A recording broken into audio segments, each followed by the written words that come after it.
ಪ್ರಾತಸ್ಮರಣೀಯರಾಗಿರ್ತಕ್ಕಂಥ ಬಸವಾದಿ ಪ್ರಮಥರನ್ನು ಸ್ಮರಿಸಿಕೊಳ್ಳುತ್ತಾ, ಜೀವನ್ಮುಕ್ತ ಮಹರ್ಷಿಗಳಿಗೆ ನಮಸ್ಕರಿಸುತ್ತಾ, ಕ್ಷೇತ್ರದ ಆರಾಧ್ಯ ದೈವ ಶ್ರೀ ಗುರು ಕೊಟ್ಟೂರೇಶ್ವರಲ್ಲಿ ನಮಸ್ಕರಿಸಿ, ಈ ದಿನದ ಸತ್ಸಂಗದಲ್ಲಿ ಭಾಗವಹಿಸಿರ್ತಕ್ಕಂಥ ಎಲ್ಲ ಸೋದರ ಸೋದರಿಯರಿಗೆ ತುಂಬು ಹೃದಯದ ಶರಣಾರ್ಥಿಗಳು. ಮಹಾಭಾರತ ಕಥಾಸಾರ ಭಾಗ 26ನೇ ಉಪನ್ಯಾಸಕ್ಕೆ ನಾವು ಸಂಚಿಕೆಗೆ ಕಾಲಿಟ್ಟಿದ್ದೀವಿ. ಸತತವಾಗಿ 25 ಉಪನ್ಯಾಸಗಳು ಮುಗಿದಿದ್ದಾವೆ. ಇನ್ನೂ ಬಹುತೇಕ ಮಹಾಭಾರತ ನನ್ನ ಅನಿಸಿಕೆ ಇನ್ನೂ ಅರ್ಧಕ್ಕಿಂತ ಜಾಸ್ತಿ ಇದೆ. ನಾನು ಮಹಾಭಾರತವನ್ನು ಪ್ರಾರಂಭ ಮಾಡಿದಾಗ ನಮ್ಮ ಧನಂಜಯ ಸಾರು, ಕೊಟ್ರೇಶಪ್ಪ ಸಾರ್ ಇದ್ದರು, ಸಹ ಕಾರ್ಯದರ್ಶಿಯಾಗಿ ಸ್ಟಾರ್ಟ್ ಮಾಡಿದಾಗ ಅವ್ರಿಗೆ ಹೇಳಿದೆ, ಇಲ್ಲ ಸರ್ ನೀವು ತಿಂಗಳ ಒಂದು ಕೊಟ್ಟರೆ ನಾನು ಮಾಡ್ತೀನಿ ಅಂತ ಹೇಳಿದ್ದೆ. ಆವಾಗ ನನಗೂ ಒಂದು ಅಳಕಿತ್ತು, ನಾನು ಅಷ್ಟಕ್ಕೊಂದು ಅದನ್ನು ಮುಂದಕ್ಕೆ ತೊಗೊಂಡು ಹೋಗೋಕೆ ಆಗತ್ತ ಇಲ್ಲ, ನಾನು ಹೇಳಿಬಿಟ್ಟಿದ್ದೀನಿ ಅಂತಕ್ಕಂಥದ್ದು. ಅವರು ಸಹ ಪ್ರೋತ್ಸಾಹವನ್ನು ಕೊಟ್ಟರು, ಇಲ್ಲ ಮಾಡಿರಿ, ನಾವು ಕಂಟಿನ್ಯೂ ನಿಮಗೆ ಕೊಡ್ತೀವಿ ಅಂತ, ತಿಂಗಳ ನಿಮಗೊಂದು ಉಪನ್ಯಾಸವನ್ನು ಕೊಡ್ತೀವಿ ಅಂತಕ್ಕಂಥ ಒಂದು ಭರವಸೆಯೊಂದಿಗೆ ಪ್ರಾರಂಭ ಮಾಡಿದ್ವಿ. ನನಗೂ ಸಹ ಅಳಕಿತ್ತು, ಹೆಂಗಾಗುತ್ತೆ ನಮ್ಮ ಮುಂದೆ. ಯಾಕಂದರೆ ಈಗ ಸತತವಾಗಿ 25 ಉಪನ್ಯಾಸಗಳು, ಅದು ಕೇಳೋಕ್ಕೆ ಇನ್ನೂ ನೀವು ಆಸಕ್ತಿಯನ್ನು ಉಳಿಸ್ಕೊಂಡಿದ್ದೀರಲ್ಲ, ಅದು ಬಹಳ ಅಚ್ಚರಿಯಾಗಿರ್ತಕ್ಕಂಥ ಸಂಗತಿ. ನನಗೂ ಸಹ ಅದನ್ನು ಇನ್ನೂ ಹೇಳಬೇಕು, ತಿಳ್ಕೊಂಬಂದು ಹೇಳಬೇಕು ಅಂತಕ್ಕಂಥದ್ದು ಆಸಕ್ತಿ ಇದೆ ನನಗೂ ಸಹ. ಇದು ಏನಪ್ಪ ಅಂತಂದರೆ, ಮಹಾಭಾರತ ಎಲ್ಲರೂ ತಿಳ್ಕೊಂಡು ಹೋಗ್ತಕ್ಕಂಥದ್ದು. ನಮ್ಮ ಜೀವನದಲ್ಲಿ ನಾವೆಲ್ಲರೂ ಸಹ ತಿಳ್ಕೊಳ್ಬೇಕಾಗಿರ್ತಕ್ಕಂಥ ಒಂದು ವಿಚಾರಗಳು ಇದರಲ್ಲಿ. ಆಯಾ ಪಾತ್ರಗಳು ಅವು ಸಾಂಕೇತಿಕ ಮಾತ್ರ. ಮಹಾಭಾರತದಲ್ಲಿ ಬರ್ತಕ್ಕಂಥ ಪಾತ್ರಗಳು, ಆಯಾ ಪಾತ್ರಗಳೇ ನಾವಾಗಿ ಹೋದಾಗ ಅಲ್ಲಿ ಒಳಿತು ಕೆಡುಕುಗಳನ್ನು ನಾವು ಹೋಲಿಕೆಯನ್ನು ಮಾಡ್ಕೊಳ್ತಾ, ನಮ್ಮನ್ನು ನಾವೇ ತಾಳೆನ ಹಾಕ್ಕೊಳ್ತಾ ಹೋಗ್ತಕ್ಕಂಥದ್ದೇ ಮಹಾಭಾರತ ಅಂತಕ್ಕಂಥದ್ದು ನನ್ನ ಭಾವನೆ. ಇಷ್ಟು 25 ಸಂಚಿಕೆಗಳು ಸಹ ಇದೇ ರೀತಿಯೇ ಸಹ ನಿಮ್ಮೆಲ್ಲರ ಆಸಕ್ತಿಯಿಂದ, ಪ್ರೋತ್ಸಾಹದಿಂದ ಈ ಒಂದು ಕಾರ್ಯಕ್ರಮ ನಡ್ಕೊಂಡು ಬಂದಿದೆ. ಮುಂದೆಯೂ ಸಹ ಇದು ಮುಗಿಯೋವರೆಗೂ ಸಹ ಇದೇ ರೀತಿ ನಿಮ್ಮೆಲ್ಲರ ಪ್ರೋತ್ಸಾಹ, ಆಸಕ್ತಿ ಇರಲಿ. ನಿಮ್ಮೆಲ್ಲರ ಆಸಕ್ತಿ ಇದ್ದರೆ ನನಗೂ ಸಹ ಆಸಕ್ತಿ ಬರ್ತದೆ ಅಂತಕ್ಕಂಥದ್ದನ್ನು ಹೇಳ್ತಾ, ಈ ಮಹಾಭಾರತ ಏನು ನಾನು ಮಹಾಭಾರತ ಹೇಳ್ತಕ್ಕಂಥದ್ದು, ಉಪನ್ಯಾಸ ಮಾಡ್ತಕ್ಕಂಥದ್ದು ಈ ಧಾರಾವಾಹಿಯಲ್ಲಿ ಸ್ಟಾರ್ ಸುವರ್ಣ ಧಾರಾವಾಹಿಯಲ್ಲಿ ಏನು ಬಂದಿತ್ತಲ್ಲ ಕೋವಿಡ್ ಸಮಯದಲ್ಲಿ, ಅದರ ಒಂದು ಸಂಭಾಷಣೆ ಆಧಾರದ ಮೇಲೆ ನಾನು ಮಾಡ್ಕೊಳ್ತಾ ಹೋಗ್ತಾಯಿದ್ದೀನಿ. ಇದು ಯಾವ ಪುಸ್ತಕದ ಆಧಾರದ ಮೇಲೆಲ್ಲ, ಬಟ್ ಅದರಲ್ಲಿರ್ತಕ್ಕಂಥ ಸಂಭಾಷಣೆ ಬಹಳ ಗುಣಮಟ್ಟದ ಸಂಭಾಷಣೆಗಳು. ನಾನು ಮಹಾಭಾರತದಲ್ಲಿ ನೋಡಿರ್ತಕ್ಕಂಥ ಸಂಭಾಷಣೆ ಯಾವ ಧಾರಾವಾಹಿಯಲ್ಲಿ ಸಹ ಅಂಥ ಸಂಭಾಷಣೆಗಳನ್ನು ನೋಡಲಿಲ್ಲ. ಅಂಥ ಸಂಭಾಷಣೆಗಳು ನನ್ನನ್ನು ಆಕರ್ಷಿಸಿದ್ದು ನನಗೆ. ಯಾಕಂತಂದರೆ ಈಗಲೂ ಸಹ ನಮಗೆ ಯೂಟ್ಯೂಬಲ್ಲಿ ಸಿಗ್ತವೆ. ಯೂಟ್ಯೂಬಲ್ಲಿ ನಿಮಗೆ ಮಹಾಭಾರತ ಎಪಿಸೋಡ್ 1, ಎಪಿಸೋಡ್ 2 ಅಂತ ಎಷ್ಟು ಹೊಡ್ಕೊಂತ ಹೋದರೆ 156 ಎಪಿಸೋಡ್ ಅದಾವೆ. ಅವು ನಿಮಗೆ ಯೂಟ್ಯೂಬ್ನಲ್ಲಿ ಸಿಗ್ತವೆ ನೋಡಲಿಕ್ಕೆ. ಆ ಒಂದು ಎಲ್ಲ ಪಾತ್ರಗಳ ಸಂಭಾಷಣೆಗಳೇನು ಭಾಳ ಅದ್ಭುತವಾಗಿರ್ತಕ್ಕಂಥ ಮೂಡಿ ಬಂದಿರತಕ್ಕಂಥದ್ದು. ಇದು ಮೂಲ ಹಿಂದಿಯಲ್ಲಿ ಆಗಿರ್ತಕ್ಕಂಥ ಧಾರಾವಾಹಿ. ಹಿಂದಿಯಿಂದ ಕನ್ನಡಕ್ಕೆ ವಾಯ್ಸ್ ಮಾತ್ರ ಚೇಂಜ್ ಮಾಡಿರ್ತಕ್ಕಂಥದ್ದು, ಧ್ವನಿಯನ್ನು ಚೇಂಜ್ ಮಾಡಿರ್ತಕ್ಕಂಥದ್ದು. ಆ ಧ್ವನಿ ಚಲನೆ ಅಂತ ಏನು ಹೇಳ್ತೀವಲ್ಲ, ಆ ಹಿಂದಿಯಲ್ಲಿ ಮಾತಾಡಿರ್ತಕ್ಕಂಥದ್ದು ಕನ್ನಡದಲ್ಲಿ ಅಷ್ಟೇ ಬೇರೆಯವರ ಧ್ವನಿಯಲ್ಲಿ ಮಾತಾಡಿಸಿದ್ದಾರೆ. ಆದರೆ ಆ ಲಿಪ್ ಸಿಂಕಿಂಗ್ ಅಂತ ಏನಿದೆಯಲ್ಲ, ಆ ಲಿಪ್ ಸಿಂಕಿಂಗ್ ಭಾಳ ಚೆನ್ನಾಗಿ ಹೊಂದಿಕೆ ಆಗಿದೆ. ನಮ್ಗೆ ಹಿಂದಿ ಭಾಷೆಗೂ ಕನ್ನಡಕ್ಕೆ ಟ್ರಾನ್ಸ್ಲೇಷನ್ ಮಾಡಿದ್ದಾರೆ ಆ ಧಾರಾವಾಹಿಯಲ್ಲಿ. ಭಾಳ ಚೆನ್ನಾಗಿ ಹೊಂದಿಕೆ ಆಗಿರ್ತಕ್ಕಂಥ ಧಾರಾವಾಹಿ. ನಾನು ನೋಡಿರ್ತಕ್ಕಂಥ ಭಾಳ ಅದ್ಭುತವಾಗಿರ್ತಕ್ಕಂಥ ಧಾರಾವಾಹಿ. ಇನ್ನೊಂದು ಸರಿ ನೋಡಬೇಕು ಅನ್ನಿಸ್ತದೆ. ಆ ಧಾರಾವಾಹಿ ನೋಡಿದರೆ ಬೇಜಾರು ಅನಿಸಲ್ಲ, ಇನ್ನೊಂದು ಸರಿ ನೋಡಬೇಕು ಅನ್ನಿಸ್ತದೆ. ಅಂಥ ಒಂದು ಒಳ್ಳೆಯ ಸಂಭಾಷಣೆ ಇರ್ತಕ್ಕಂಥ ಧಾರಾವಾಹಿ. ಅದರ ಆಧಾರದ ಮೇಲೇ ನಾನು ಇದನ್ನು ಮಾಡ್ಕೊಳ್ತಾ ಆ ಒಂದು ಸಂಭಾಷಣೆಗಳನ್ನು, ನಾನೇನೇ ಇಲ್ಲಿ ವಿಚಾರಗಳನ್ನು ಹೇಳಿದ್ರೆ ಸಹ ಆದ ಸಂಭಾಷಣೆಯಲ್ಲಿ ಬರ್ತಕ್ಕಂಥ ವಿಚಾರಗಳನ್ನು ಅಷ್ಟೇ ಹೇಳ್ತೀನಿ. ಹೆಚ್ಚಿಗೆ ಯಾವುದನ್ನು ನಾನು ಹೆಚ್ಚಿಗೆ ಯಾವ ವಿಚಾರವನ್ನು ಹೇಳಲ್ಲ. ಆ ಸಂಭಾಷಣೆಯಲ್ಲಿ ಬಂದಿರತಕ್ಕಂಥ ವಿಚಾರಗಳನ್ನು ಅಷ್ಟೇ ಹೇಳ್ತೀನಿ, ಆಯಾ ಪಾತ್ರಗಳ ವಿಚಾರಗಳನ್ನು. ಆ ಧಾರಾವಾಹಿ ಪ್ರಾರಂಭದಲ್ಲಿ ಒಂದು ಟೈಟಲ್ ಸಾಂಗ್ ಬರ್ತೈತಿ.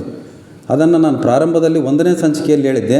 ಇನ್ನೊಂದು ಸಾರಿ ಅದನ್ನು ರಿಪೀಟ್ ಮಾಡೋಣ ಅಂತಕ್ಕಂಥ ಒಂದು ನನಗೆ ಅನಿಸ್ತು. ಅದು ಒಂದು ಶೀರ್ಷಿಕೆ ಗೀತೆ ಅಂತ ಪ್ರತಿ ಧಾರಾವಾಹಿ ಪ್ರಾರಂಭದಲ್ಲಿ ಅದು ಒಂದು ಶೀರ್ಷಿಕೆ ಗೀತೆ ಅಂತ ಬರುತ್ತೆ. ಅದು ಭಾಳ ನನಗೆ ಅಟ್ರ್ಯಾಕ್ಷನ್ ಮಾಡ್ತಾ ಒಂದು ಹಾಡು. ಪ್ರತಿ ಯಾವುದೋ ಬೇರೆ ಬೇರೆ ಧಾರಾವಾಹಿಗಳಲ್ಲಿ ಹಾಡು ಬರ್ತಾವಲ್ಲ, ಅದೇ ರೀತಿ ಇದರಲ್ಲಿ ಒಂದು ಶೀರ್ಷಿಕೆ ಗೀತೆ. ಅದನ್ನು ಒಂದು ಹೇಳ್ತೀನಿ ನೋಡ್ರಿ. ಈ ಕಥೆ ಸಂಗ್ರಾಮವು ವಿಶ್ವದ ಕಲ್ಯಾಣವು, ಧರ್ಮ ಅಧರ್ಮ ಆದಿ ಅನಂತ, ಸತ್ಯ ಅಸತ್ಯ ದ್ವೇಷಗಳಂತ, ಸ್ವಾರ್ಥದ ಪರಮಾರ್ಥದ ಕಥೆ.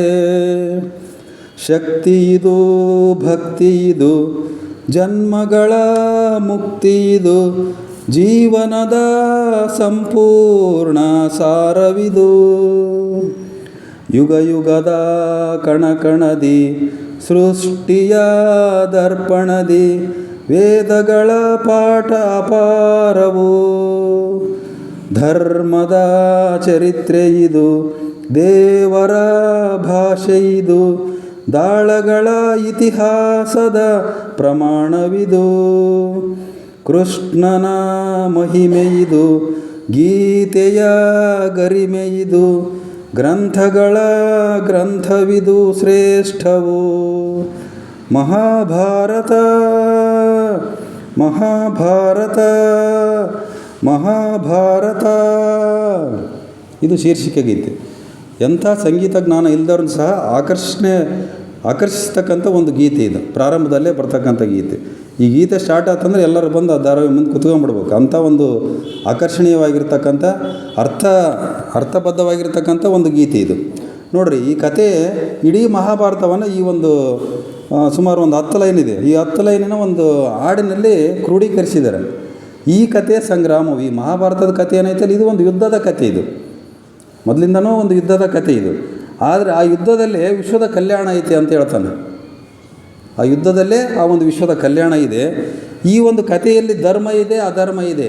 ನೋಡ್ರಿ, ಪ್ರತಿಯೊಬ್ಬ ದಾರ್ಶನಿಕರು ಹೇಳಿರೋದು ಅದಾನೆ. ಧರ್ಮ ಇರ್ತದೆ, ಅಧರ್ಮ ಇರ್ತದೆ. ಚಾಯ್ಸ್ ನಮ್ಮದು. ನೀವು ಹಿಂಗೆ ಮಾಡ್ರಂತ ಯಾರು ಹೇಳಲ್ಲ. 12ನೇ ಶತಮಾನ ಬಸವಾದಿ ಶರಣರಂತ ಹೇಳ್ರಿ, ಯಾರನ್ನೇ ಸಾಧು ಸಂತರಂತ ಹೇಳ್ರಿ. ಒಳ್ಳೆಯದು ಕೆಟ್ಟದ್ದು ನಮ್ಮ ತಿಳುವಳಿಕೆಗೆ, ನಮ್ಮ ವಿವೇಚನೆಗೆ. ಇಲ್ಲಿ ಧರ್ಮ ಇದೆ, ಅಧರ್ಮ ಇದೆ. ಅಲ್ಲಿ ಧರ್ಮವನ್ನು ಯುಧಿಷ್ಠಿರ ಆಯ್ಕೆ ಮಾಡ್ಕೊಂಡ, ಅಧರ್ಮವನ್ನು ದುರ್ಯೋಧನ ಆಯ್ಕೆ ಮಾಡ್ಕೊಂಡ. ಇಲ್ಲಿ ಆದಿ ಅನಂತ, ಇಲ್ಲಿ ಆದಿ ಇದೆ ಮಹಾಭಾರತ ಕಥೆಗೆ, ಆದರೆ ಅಂತ್ಯ ಇಲ್ಲ, ಅನಂತ ಇದು ಅಂತಕ್ಕಂಥದ್ದು. ಸತ್ಯ ಇದೆ, ಅಸತ್ಯ ಇದೆ. ಮಹಾಭಾರತದಲ್ಲಿ ಸತ್ಯನೂ ಇದೆ, ಅಸತ್ಯ ಇದೆ. ದ್ವೇಷ ಇದೆ, ಹೊಟ್ಟೆ ಕಿಚ್ಚಿದೆ, ಎಲ್ಲ ಇದೆ. ಸ್ವಾರ್ಥ ಇದೆ, ಜನಗಳ ಸ್ವಾರ್ಥ. ಇವತ್ತೇನು ನಾವು ಸ್ವಾರ್ಥ ಅಂತೀವಲ್ಲ, ಅದು ಮೊದಲಿಂದನೂ ಇದೆ ಸ್ವಾರ್ಥ. ಅದೇ ರೀತಿ ಪರಮಾರ್ಥ ಇದೆ, ಪಾರಮಾರ್ಥಿಕ ಕಡೆ, ದೇವರ ಕಡೆ, ಭಗವಂತನೆಡೆಗೆ ಸಾಕ್ತಕ್ಕಂಥ, ಮುಕ್ತಿಯೆಡೆ ಸಾಕ್ತಕ್ಕಂಥ ಮಾರ್ಗಗಳು ಈ ಒಂದು ಮಹಾಭಾರತದಲ್ಲಿದ್ದಾವೆ, ಈ ಕಥೆಯಲ್ಲಿದ್ದಾವೆ, ಪಾತ್ರಗಳಲ್ಲಿದ್ದಾವೆ. ಶಕ್ತಿ ಇದೆ, ಮಹಾಭಾರತದಲ್ಲಿ ಶಕ್ತಿ ಇದೆ. ದುರ್ಯೋಧನಲ್ಲಿ ಶಕ್ತಿ ಇತ್ತು. ಭಕ್ತಿ ಇದೆ, ಶ್ರೀಕೃಷ್ಣನ ಮೇಲೆ ಭಕ್ತಿ ಇರ್ತಕ್ಕಂಥವರು ಈ ಕಥೆಯಲ್ಲಿದ್ದಾರೆ. ಜನ್ಮಗಳ ಮುಕ್ತಿ ಇದು. ನೋಡ್ರಿ, ಅನೇಕ ಜನ್ಮಗಳ ಮುಕ್ತಿಯೇನೇ ಈ ಒಂದು ಮಹಾಭಾರತದಲ್ಲಿದೆ. ಜೀವನದ ಸಂಪೂರ್ಣ ಸಾರ ಈ ಮಹಾಭಾರತದಲ್ಲಿ. ಒಬ್ಬ ಮನುಷ್ಯನಿಗೆ ಒಂದು ಜೀವನಕ್ಕೆ ಬೇಕಾಗ್ತಕ್ಕಂಥ ಆ ಮೌಲ್ಯಗಳೇನದವಲ್ಲ, ಸಂಪೂರ್ಣ ಅಂಥ ಮೌಲ್ಯಗಳ ಸಾರನೇ ಈ ಮಹಾಭಾರತ ಅಂತಕ್ಕಂಥದ್ದನ್ನು ಹೇಳ್ತಾರೆ. ಯುಗ ಯುಗದ ಕಣಕಣದಿ ಸೃಷ್ಟಿಯ ದರ್ಪಣದಿ. ನೋಡ್ರಿ, ಅನೇಕ ಯುಗ ಯುಗಗಳಿಂದ ಬಂದಿರತಕ್ಕಂಥ ಆ ಒಂದು ಇದು ಸೃಷ್ಟಿ ಅಂತಕ್ಕಂಥದ್ದು ಒಂದು ಕನ್ನಡಿ. ಅಂಥ ಕನ್ನಡಿಯನ್ನು ನಾವು ನೋಡ್ಕೊಂಡಂಗೆ ಮಹಾಭಾರತವನ್ನು ನೋಡಿದರೆ ಅಂತಕ್ಕಂಥದ್ದು.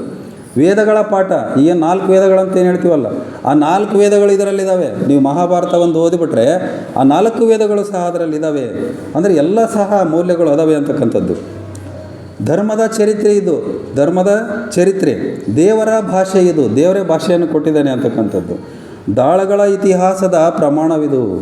ಒಂದು ಪಗಡೆಯ ದಾಳದಿಂದ ಯಾವ ರೀತಿ ಆಯಿತು ಅಂತಕ್ಕಂಥದ್ದು, ಒಂದು ಚರಿತ್ರೆ ಸೃಷ್ಟಿಯಾಯಿತು, ಇತಿಹಾಸ ಸೃಷ್ಟಿಯಾಯಿತು ಅಂತಕ್ಕಂಥದ್ದನ್ನು ಅಂಥ ಒಂದು ಕತೆ ಇದು ಅಂತಕ್ಕಂಥದ್ದು. ಕೃಷ್ಣನ ಮಹಿಮೆ ಇದು. ಈ ಮಹಾಭಾರತದಿಂದ ಕೃಷ್ಣನ ಮಹತ್ವ ಇಡೀ ಜಗತ್ತಿಗೆ ಗೊತ್ತಾಗ್ತದೆ ಅಂತಕ್ಕಂಥದ್ದು.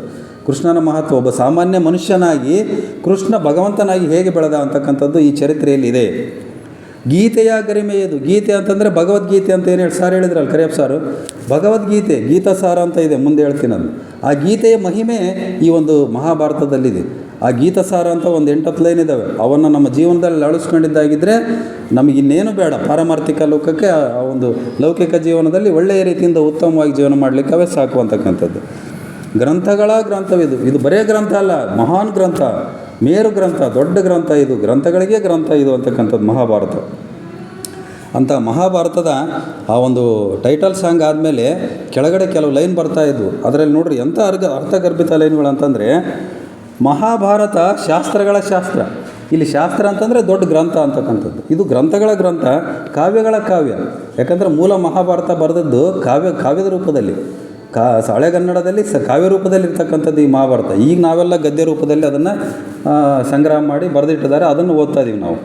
ಅಂದರೆ ಇದು ಕಾವ್ಯಗಳಲ್ಲೇ ಮೇರು ಕಾವ್ಯ, ಮಹಾಕಾವ್ಯ ಅಂತಕ್ಕಂಥದ್ದು ಮಹಾಭಾರತ. ವಿಶ್ವದಲ್ಲಿಯೇ ಸಾಟಿ ಇಲ್ಲದ ಕತೆ. ಇಡೀ ವಿಶ್ವದಲ್ಲಿ ಇಂಥ ಕತೆ ಎಲ್ಲಿ ಇಲ್ಲ ಅಂತಕ್ಕಂಥದ್ದನ್ನು ಹೇಳ್ತಾರೆ. ತತ್ವಶಾಸ್ತ್ರದಲ್ಲಿ ಇನ್ನೊಂದು ಗ್ರಂಥ ಈ ತನಕ ವಿಶ್ವದಲ್ಲಿ ಇಲ್ಲಿ ನಿರ್ಮಾಣ ಆಗಿಲ್ಲಂತೆ. ತತ್ವಶಾಸ್ತ್ರ ಅಂತಂದರೆ ಏನಂದರೆ, ನಾವು ಓದಿಲ್ಲ, ಕೆಲವು ಡಿಗ್ರಿಯಲ್ಲಿ ತತ್ವಶಾಸ್ತ್ರ ಅಂತ ಒಂದು ಆಪ್ಷನಲ್ ಸಬ್ಜೆಕ್ಟ್ ಇರ್ತದೆ. ತತ್ವಶಾಸ್ತ್ರ ಅಂದರೆ ಸತ್ಯದ ಹುಡುಕಾಟ. ಸತ್ಯದ ಹುಡುಕಾಟ ಅಥವಾ ದೇವರ ಹುಡುಕಾಟ, ಒಟ್ಟು ಸತ್ಯವನ್ನು ಹುಡುಕ್ತಕ್ಕಂಥದ್ದು. ನಮ್ಮ ಥಿಯೋಸಫಿನೂ ಅದನ್ನೇ ಹೇಳ್ತಕ್ಕಂಥದ್ದು, ಸತ್ಯದ ಹುಡುಕಾಟ. ಅಂಥ ಸತ್ಯದ ಹುಡುಕಾಟದ ಇಲ್ಲಿ ಮಹಾಭಾರತದಲ್ಲಿದೆ. ಸತ್ಯದ ಹುಡುಕಾಟ ಅಂತಕ್ಕಂಥದ್ದು ಮಹಾಭಾರತದಲ್ಲಿದೆ. ಅಂಥ ಒಂದು ಗ್ರಂಥ ಇಡೀ ಪ್ರಪಂಚದಲ್ಲೇ ಇಲ್ಲ. ಮನುಷ್ಯನ ಗೊಂದಲಗಳಿಗೆಲ್ಲ ಉತ್ತರ ನೀಡುತ್ತೆ ಮಹಾಭಾರತ. ನಮ್ಮಲ್ಲಿ ಅನೇಕ ಸಮಸ್ಯೆಗಳಿದೆ. ಯಾಕಂದರೆ ಮನುಷ್ಯ ಈ ಒಂದು ಲೌಕಿಕ ಜೀವನದಲ್ಲಿ, ಸಾಂಸಾರಿಕ ಜೀವನದಲ್ಲಿ ಇದ್ದೇನಂತಂದರೆ ಅನೇಕ ಸಮಸ್ಯೆಗಳು ಇದ್ದೇ ಇರ್ತವೆ. ಅಂಥ ಸಮಸ್ಯೆಗಳಿಗೆಲ್ಲ ಪರಿಹಾರ, ಉತ್ತರ ರೂಪದಲ್ಲಿ ಈ ಮಹಾಭಾರತದ ಪಾತ್ರಗಳಿದ್ದಾವೆ. ಅಂಥ ಪಾತ್ರಗಳನ್ನು ನಾವು ನೋಡ್ಕೊತ ಹೋದಾಗ ನಮ್ಮನ್ನು ನಾವು ಆರಾಮಾಗಿ ಈ ಒಂದು ಸಮಸ್ಯೆಯ ಬಲೆಯಿಂದ ನಾವು ಬಿಡಿಸ್ಕೊತ ಹೋಗ್ಬೋದು ಅಂತಕ್ಕಂಥದ್ದು. ಜ್ಞಾನದ ಹಾಗೂ ಒಳಿತಿನ ದಾರಿಯಲ್ಲಿ ಸಾಗುವವರು ಅರಿಯಬೇಕಾದ ಸಂಗತಿಗಳು ಇಲ್ಲಿವೆ. ನೋಡಿರಿ, ಜ್ಞಾನದ ಹಾಗೂ ಒಳಿತಿನ ದಾರಿಯಲ್ಲಿ ಸಾಗುವವರು ಯಾರಂದರೆ ನಾವು ನೀವೆಲ್ಲ. ಇಲ್ಲೇನು ಬಂದಿವಲ್ಲ, ನಾವು ಜ್ಞಾನದ ಹಾಗೂ ಒಳಿತಿನ ದಾರಿಯಲ್ಲಿ ಸಾಗ್ತಾ ಇದ್ದೀವಿ. ಅದಕ್ಕಾಗಿಲೇ ಇಲ್ಲಿ ಬಂದೀವಿ. ನಾವು ಕೇಳ್ತಕ್ಕಂಥ ವಿಚಾರಗಳು ಇಲ್ಲಿ ಅದಾವೆ, ನಾವು ತಿಳ್ಕೊಳ್ಬೇಕಾಗಿರ್ತಕ್ಕಂಥ ವಿಚಾರಗಳು ಇಲ್ಲಿ ಅದಾವೆ. ಜಗತ್ತಿನ ಮೊದಲ ಮನಃಶಾಸ್ತ್ರೀಯ ಗ್ರಂಥ ಇದು. ಮನಃಶಾಸ್ತ್ರೀಯ ಗ್ರಂಥ ಅಂತಂದರೆ ನಮ್ಮ ಮನಸ್ಸಿಗೆ ಏನಾದರೂ ಮಾನಸಿಕ ಕಾಯಿಲೆಗಳಂತ ಬರ್ತಾವೆ ನೋಡ್ರಿ. ಈಗ ಅಂಥ ಮಾನಸಿಕ ಕಾಯಿಲೆಗಳು ಬಂದರೆ ಮನಃಶಾಸ್ತ್ರಜ್ಞ ಡಾಕ್ಟ್ರ್ ಹತ್ರ ಹೋಗ್ತೀವಿ ನಾವು, ಸೈಕಿಯಾಟ್ರಿಸ್ಟ್ ಅಂತ ಏನೋ ಹೇಳ್ತೀವಿ ಅವ್ರನ್ನು. ಅಂಥ ಡಾಕ್ಟ್ರ್ ಹತ್ರ ಹೋಗೋದೇನು ಅವಶ್ಯಕತೆ ಇಲ್ಲ. ಈ ನಾವು ಮಹಾಭಾರತವನ್ನು ಅಧ್ಯಯನ ಮಾಡಿ ಅದನ್ನು ನಮ್ಮ ಜೀವನದಲ್ಲಿ ಅಳವಡಿಸ್ಕೊಂಡಿದ್ದೇ ಆಗಿದ್ದರೆ ನಮ್ಮ ಮಾನಸಿಕ ಸಮಸ್ಯೆಗಳಿಗೆಲ್ಲ ಉತ್ತರ ಸಿಗ್ತತೆ ಅಂತಕ್ಕಂಥದ್ದನ್ನು ಹೇಳ್ತಾರೆ. ನಮ್ಮ ಅಂತರಂಗದಲ್ಲಿ ನಡೆದಿರುವ ಒಳಿತು ಕೆಡಕುಗಳ ಯುದ್ಧದಲ್ಲಿ ಕೆಲವೊಮ್ಮೆ ಕೌರವರು ಗೆದ್ದು ಪಾಂಡವರು ಸೋಲುತ್ತಾರೆ. ನೋಡಿ, ನಮ್ಮ ಮನಸ್ಸು ಅಂತಕ್ಕಂಥದ್ದು ಅನೇಕ ತಾಕಲಾಟಗಳ ಮಿಶ್ರಣ. ನಮ್ಮಲ್ಲಿ ನಮಗೆ ಒಳ್ಳೇದು ಮಾಡಬೇಕು ಅಂತ ಮನಸ್ಸಿರ್ತತೆ, ಆದರೂ ಕೆಟ್ಟದ ಕಡೆಗೆ ಆ ಮನಸ್ಸು ಎಳಿತಾ ಇರ್ತತೆ ನಮ್ಮನ್ನು. ಅಂಥ ಸಮಯದಲ್ಲಿ ಕೌರವರು ಮೇಲಾಗಬಾರ್ದು, ಅವರ ಕೈ ಮೇಲೆ ಆಗಬಾರ್ದು. ಇಲ್ಲಿ ಕೌರವರು ಅಂತಂದರೆ ಕೆಟ್ಟದಕ್ಕೆ ಉದಾಹರಣೆ ಕೊಡ್ತಾರೆ, ಪಾಂಡವರು ಅಂದರೆ ಒಳ್ಳೆಯದಕ್ಕೆ ಉದಾಹರಣೆ ಕೊಡ್ತಾರೆ. ಅಂದರೆ ನಮ್ಮ ಮನಸ್ಸಿನ ತಾಕಲಾಟಗಳಲ್ಲಿ ಒಳ್ಳೆಯದೇ ಮೇಲ್ಗೈ ಆಗಬೇಕು ನಮ್ಮದು, ಕೆಟ್ಟದ್ದನ್ನು ನಾವು ಅದನ್ನು ಅದಿಮಿಡಬೇಕು, ಒಳ್ಳೆಯದೇ ಮೇಲ್ಗೈ ಆಗಬೇಕು ಅಂತಕ್ಕಂಥದ್ದನ್ನು. ಆಗ ಮಹಾಭಾರತ ನಮ್ಮನ್ನು ಎಚ್ಚರಿಸುತ್ತದೆ. ನೋಡ್ರಿ, ಇಲ್ಲಿನ ಪಾತ್ರಗಳು ನಮ್ಮನ್ನು ಎಚ್ಚರಿಸ್ತವೆ. ಅಲ್ಲಿ ಧರ್ಮರಾಯ ಧರ್ಮದಿಂದ ನಡೆದು ಯಾವ ರೀತಿ ಒಂದು ಸ್ವರ್ಗಕ್ಕೆ ಹೋದ ಅಥವಾ ಒಳ್ಳೆಯ ರೀತಿ ಆಯಿತು, ಅವನಿಗೆ ಒಳ್ಳೆಯದಾಯಿತು ಪಾಂಡವರಿಗೆ. ದುರ್ಯೋಧನ ಅಧರ್ಮದಲ್ಲಿ ನಡೆದು ಯಾವ ರೀತಿ ನಾಶ ಹೊಂದಿದ ಅಂತಕ್ಕಂಥದ್ದನ್ನು, ಇವೆಲ್ಲ ನಮಗೆ ಪಾಠಗಳು ಆಗಬೇಕು ಅಂತಕ್ಕಂಥದ್ದನ್ನು ಹೇಳ್ತಾರೆ. ಬದುಕಿನ ಹೋರಾಟದಲ್ಲಿ ಕೌರವರು ಗೆಲ್ಲಬಾರದು, ಪಾಂಡವರು ಗೆಲ್ಲಬೇಕು ಎಂದು ಧರ್ಮದ ಪಾಠ ಕಲಿಸುತ್ತದೆ ಮಹಾಭಾರತ. ಈ ಬದುಕಿನ ಹೋರಾಟದಲ್ಲಿ ಯಾವಾಗಲೂ ಸಹ ಸತ್ಯನೇ ಗೆಲ್ಲಬೇಕು, ಆದರೆ ಅಸತ್ಯ ಎಂದೂ ಗೆಲ್ಲಬಾರದು, ಧರ್ಮನೇ ಗೆಲ್ಲಬೇಕು. ಅಧರ್ಮ ಯಾವಾಗ ತಾತ್ಕಾಲಿಕ ಜಯ ಅಷ್ಟೇ ಅಧರ್ಮಕ್ಕೆ, ಆದರೆ ಶಾಶ್ವತ ಜಯ ಅಂತಕ್ಕಂಥ ಧರ್ಮಕ್ಕೆ, ಸತ್ಯಕ್ಕೆ. ಹಂಗಾಗಿ ನಮ್ಮ ಮನಸ್ಸಿನ ತಾಕಲಾಟಗಳಲ್ಲಿ ಧರ್ಮಕ್ಕೆ, ಸತ್ಯಕ್ಕೆ ನಾವು ಜಾಗ ಕೊಟ್ಟಾಗ ಮಾತ್ರ ನಾವು ಉನ್ನತ ಸ್ಥಾನವನ್ನು ಏರ್ಬೋದು ಅಂತಕ್ಕಂಥದ್ದು ಈ ಮಹಾಭಾರತ ಅಂತಕ್ಕಂಥದ್ದು ಹೇಳ್ತದೆ. ಯಾಕೆ ಹೇಳಿದ್ನಂತಂದರೆ, ಈ ವಿಚಾರವನ್ನು ಮೊದಲನೇ ಸಂಚಿಕೆಯಲ್ಲಿ ಈ ವಿಚಾರವನ್ನು ಹೇಳಿದ್ದೆ ನಾನು. ಈ ಒಂದು ಹಾಡನ್ನು, ಶೀರ್ಷಿಕೆ ಗೀತೆಯನ್ನು ಒಂದು ಬರೆದಿರ್ತಕ್ಕಂಥ ಒಂದು ಲೈನ್ಗಳನ್ನು ಏನೋ ಇನ್ನೊಂದು ಸರಿ ಹೇಳಬೇಕು ಅನ್ನಿಸ್ತು. 26ನೇ ಸಂಚಿಕೆಯಲ್ಲಿ 25 ಸಂಚಿಕೆಗಳು ಮುಗಿದವಲ್ಲ, ಆ ಒಂದು ಶುಭ ಸಂದರ್ಭದಲ್ಲಿ ಇದನ್ನು ಇನ್ನೊಂದು ಸರಿ ನಾನು ರಿಪೀಟ್ ಮಾಡಿದೆ ಅಷ್ಟೇ. ಈಗ ನಾವು ಇಂದಿನ ಒಂದು ಮಹಾಭಾರತ ಕಥಾಸಾರವನ್ನು ಎಲ್ಲಿಗೆ ನಿಲ್ಲಿಸಿದ್ವಿ ಅಂತ ನೋಡೋದಕ್ಕಿಂತ ಮುಂಚೆ ಸ್ವಲ್ಪ ಇದೊಂದು ಬೇರೆ ವಿಚಾರವನ್ನು ಹೇಳ್ತೀನಿ. ಏನಂದರೆ, ಈ ಒಂದು ಇದು ಮಹಾಭಾರತ ಕೆಲವೊಂದು ಐತಿಹಾಸಿಕ ಸಂಬಂಧಪಟ್ಟಿರ್ತಕ್ಕಂಥ ವಿಚಾರ. ಈಗ ನಾವು ಪಾಂಡವರ ರಾಜಧಾನಿ ಇಂದ್ರಪ್ರಸ್ಥ ಅಂತ ಹೇಳಿದ್ವಿ. ಇಂದ್ರಪ್ರಸ್ಥ ಈಗಿನ ದೆಹಲಿ, ಹೌದ್ರ? ಅಂಥ ಕೆಲವೊಂದು ವಿಚಾರಗಳು, ಹೆಸರುಗಳು, ಒಂದು ನಗರಗಳ ಹೆಸರುಗಳು ಯಾವ ರೀತಿ ಚೇಂಜ್ ಆಗಿದ್ದಾವೆ, ಮೊದಲು ಹಳೆಯ ಹೆಸರುಗಳು ಯಾವಿದ್ವು, ಈಗಿನ ಹೊಸ ಹೆಸರುಗಳು ಯಾವಿದ್ದಾವೆ ಅಂತಕ್ಕಂಥದ್ದು ಮೊನ್ನೆ ಒಂದು ಪೇಪರ್ನಲ್ಲಿ ವಿಜಯವಾಣಿಯಲ್ಲಿ ಬಂದಿತ್ತು. ಹೆಸರುಗಳ ಮೇಲಿನ ಆಕ್ರಮಣಕ್ಕೆ ಮುಕ್ತಿ ಅಂತ ಒಂದು ಲೇಖನ ಬಂದಿತ್ತು. ಆ ಹೆಸರುಗಳ, ಈಗಿನ ನಗರಗಳ ಹೆಸರುಗಳ ಐತಿಹಾಸಿಕ ಹಿನ್ನೆಲೆ ಏನು, ಆ ಒಂದು ಹೆಸರುಗಳು ಹಿಂದೆ ಏನು ಕರಿತಿದ್ರು ಅಂತಕ್ಕಂಥದ್ದನ್ನು ಮೊದಲು ನಾವು ಇಂದ್ರಪ್ರಸ್ಥದಿಂದನೇ ತೊಗೊಳೋಣ. ದೆಹಲಿ, ಈಗಿನ ನಾವು ನವದೆಹಲಿ ಅಂತ ಏನು ಕರಿತೀವಿ, ನಮ್ಮ ಭಾರತ ದೇಶದ ರಾಜಧಾನಿ ಪ್ರದೇಶ, ರಾಷ್ಟ್ರೀಯ ರಾಜಧಾನಿ ಪ್ರದೇಶ ಅಂತ ಕರಿತೀವಿ ಅದನ್ನು. ಆ ಒಂದು ದೆಹಲಿಯ ಮೊದಲ ಹೆಸರು ಇಂದ್ರಪ್ರಸ್ಥ. ಇದಕ್ಕೆ 3000 ವರ್ಷಗಳ ಇತಿಹಾಸ ಇದೆ, ಅಲ್ಲ 5000 ವರ್ಷಗಳ ಇತಿಹಾಸ ಇದೆ. ಪಾಂಡವರಿಂದ ಪ್ರಾರಂಭ ಆಗಿರ್ತಕ್ಕಂಥದ್ದು ಇಂದ್ರಪ್ರಸ್ಥ. ಇಂದ್ರನ ನಗರಿ, ಇಂದ್ರನು ಮಯನಿಂದ, ಯಾರೋ ದೇವಶಿಲ್ಪಿ ಮಯನಿಂದ ನಿರ್ಮಿಸಿಕೊಟ್ಟಿರ್ತಕ್ಕಂಥ ಒಂದು ನಗರ ಇದು. ಹೀಗೆ 5000 ವರ್ಷಗಳ ಹಿಂದೆ ಮಹಾಭಾರತ ನಡೆದಿರ್ತಕ್ಕಂಥದ್ದು. ಅಂದರೆ ಇಲ್ಲಿಂದ 5000 ವರ್ಷ, ಕ್ರಿಸ್ತಪೂರ್ವ 3000 ವರ್ಷಗಳ ಹಿಂದೆ. ಅಂದರೆ ಈಗ ಈ ದೆಹಲಿಗೆ 5000 ವರ್ಷಗಳ ಇತಿಹಾಸ ಇದೆ. ಆದರೆ ಇಂದ್ರಪ್ರಸ್ಥ ಅಂತಂದು ಹೆಸರನ್ನು ಯಾರೂ ಚೇಂಜ್ ಮಾಡೋಕ್ಕೆ ಒಲ್ಲರು, ಇಲ್ಲಿವರೆಗೂ ಸಹ ರಾಜಕೀಯ ಪಕ್ಷಗಳು. ಯಾಕೆ ಅಂತಂದರೆ ಮತ ಬ್ಯಾಂಕ್, ವೋಟ್ ಬ್ಯಾಂಕ್ ರಾಜಕಾರಣ ಅಂತ ಏನು ಹೇಳ್ತೀವಲ್ಲ, ಮತ್ತು ಯಾರು ಬೇರೆ ಎಲ್ಲಿ ಸಿಟ್ಟಾಗ್ತಾರೋ ನಮಗೆ ಓಟ್ ಹಾಕೋದಿಲ್ಲ ಅನ್ನೋ ಉದ್ದೇಶಕ್ಕೆ ಇಂದ್ರಪ್ರಸ್ಥ ಅಂತಕ್ಕಂಥ ಹೆಸರನ್ನು ಯಾರೂ ಸಹ ಮುನ್ನೆಲೆಗೆ ತರ್ತಕ್ಕೆ ಇನ್ನೂ ಮನಸ್ಸು ಮಾಡಿಲ್ಲ. ಈಗಲೂ ಸಹ ದೆಹಲಿ ಅಂತಕ್ಕಂಥದ್ದು ಇದೆ. ಅದೇ ರೀತಿ ಇತ್ತೀಚೆಗೆ ಹರಿಯಾಣದ ಒಂದು ಮುಖ್ಯ ನಗರ ಗುರುಗ್ರಾಮ ಅಂತಂದು, ಅದು 2016ರಲ್ಲಿ ಗುರುಗ್ರಾಮ ಅಂತಕ್ಕಂಥ ಹೆಸರು ಬಂತು. ಅದಕ್ಕಿಂತ ಮುಂಚೆ ಅದು ಗುರ್ಗಾವ್ ಅಂತ ಇತ್ತಿತ್ತು. ಗುರ್ಗಾವ್ ಅಂತ ಇದ್ದರು, GURGAO ಅಂತ ಏನೋ ಇತ್ತು ಅದು ಇಂಗ್ಲೀಷ್ನಾಗ. ಈ ಬ್ರಿಟಿಷರೆಲ್ಲ ಅವರಿಗೆ ನಾಲಿಗೆ ತಿರುಗ್ತಾ ಇದ್ದಿಲ್ಲ. ಅವ್ರ ಹೆಸರುಗಳನ್ನೆಲ್ಲ ಅಪಭ್ರಂಶ ಮಾಡಿಟ್ಬಿಟ್ರು. ನಮ್ಮ ಭಾರತ ದೇಶದ ನಗರಗಳ, ಊರುಗಳ ಹೆಸರುಗಳನ್ನು ಅಪಭ್ರಂಶ ಮಾಡಿದರು. ಅವರಿಗೆ ನಾಲಿಗೆ ತಿರುಗ್ತಾ ಇದ್ದಿಲ್ಲ ಅವರಿಗೆ. ಆ ಗುರ್ಗಾವ್ ಅಂತಂದು ಹರಿಯಾಣದ ಒಂದು ಮುಖ್ಯ ನಗರ, ಬಹುತೇಕ ಇಂಡಸ್ಟ್ರಿಯಲ್ ಏರಿಯಾ ಅದು. ಈಗಲೂ ಸಹ ದೊಡ್ಡ ಇಂಡಸ್ಟ್ರಿಯಲ್ ಏರಿಯಾ, ಬಹಳ ಮೇನ್ ಸಿಟಿ ಅದು ಗುರ್ಗಾವ್ ಅಂತಂದು. ಅದು ಗುರುಗ್ರಾಮ ಅಂತ ಈಗ ಹೆಸರಿಟ್ಟಿರೋದು. ಅಂದರೆ ಅದು 2016ರಲ್ಲಿ ಆಗಿದೆ. ಆ ಗುರುಗ್ರಾಮಕ್ಕೂ ಮಹಾಭಾರತಕ್ಕೂ ಏನು ನಂಟಿದೆ ಅಂತಂದರೆ ನೋಡ್ರಿ, ಭಾಳ ನಂಟಿದೆ. ಮಹಾಭಾರತಕ್ಕೂ ಆ ಗುರುಗ್ರಾಮಕ್ಕೂ. ಹರಿಯಾಣದ ಒಂದು ಮುಖ್ಯ ನಗರ ಗುರುಗ್ರಾಮ. ದ್ರೋಣಾಚಾರ್ಯರು ಪಾಂಡವರಿಗೆ ಮತ್ತು ಕೌರವರಿಗೆ ಧನುರ್ವಿದ್ಯೆ ಕಲಿಸಿದ್ದು ಅದೇ ಊರಾಗ. ಗುರುಗ್ರಾಮ ಅಂತ ಏನು ಕರಿತೀವಲ್ಲ, ಗುರ್ಗಾವ್ ಅಂತ ಇತ್ತು ಮೊದಲು.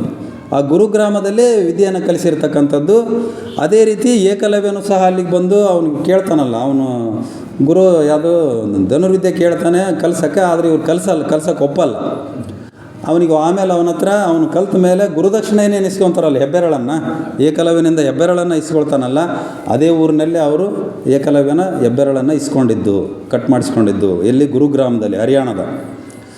ಆ ಒಂದು ಗುರು ಶಿಷ್ಯರ ಕಥಾನಕಗಳಿಗೆ ಸಾಕ್ಷಿಯಾಗಿರ್ತಕ್ಕಂಥದ್ದು ಆ ಊರು ಗುರುಗ್ರಾಮ ಅಂತಕ್ಕಂಥದ್ದು.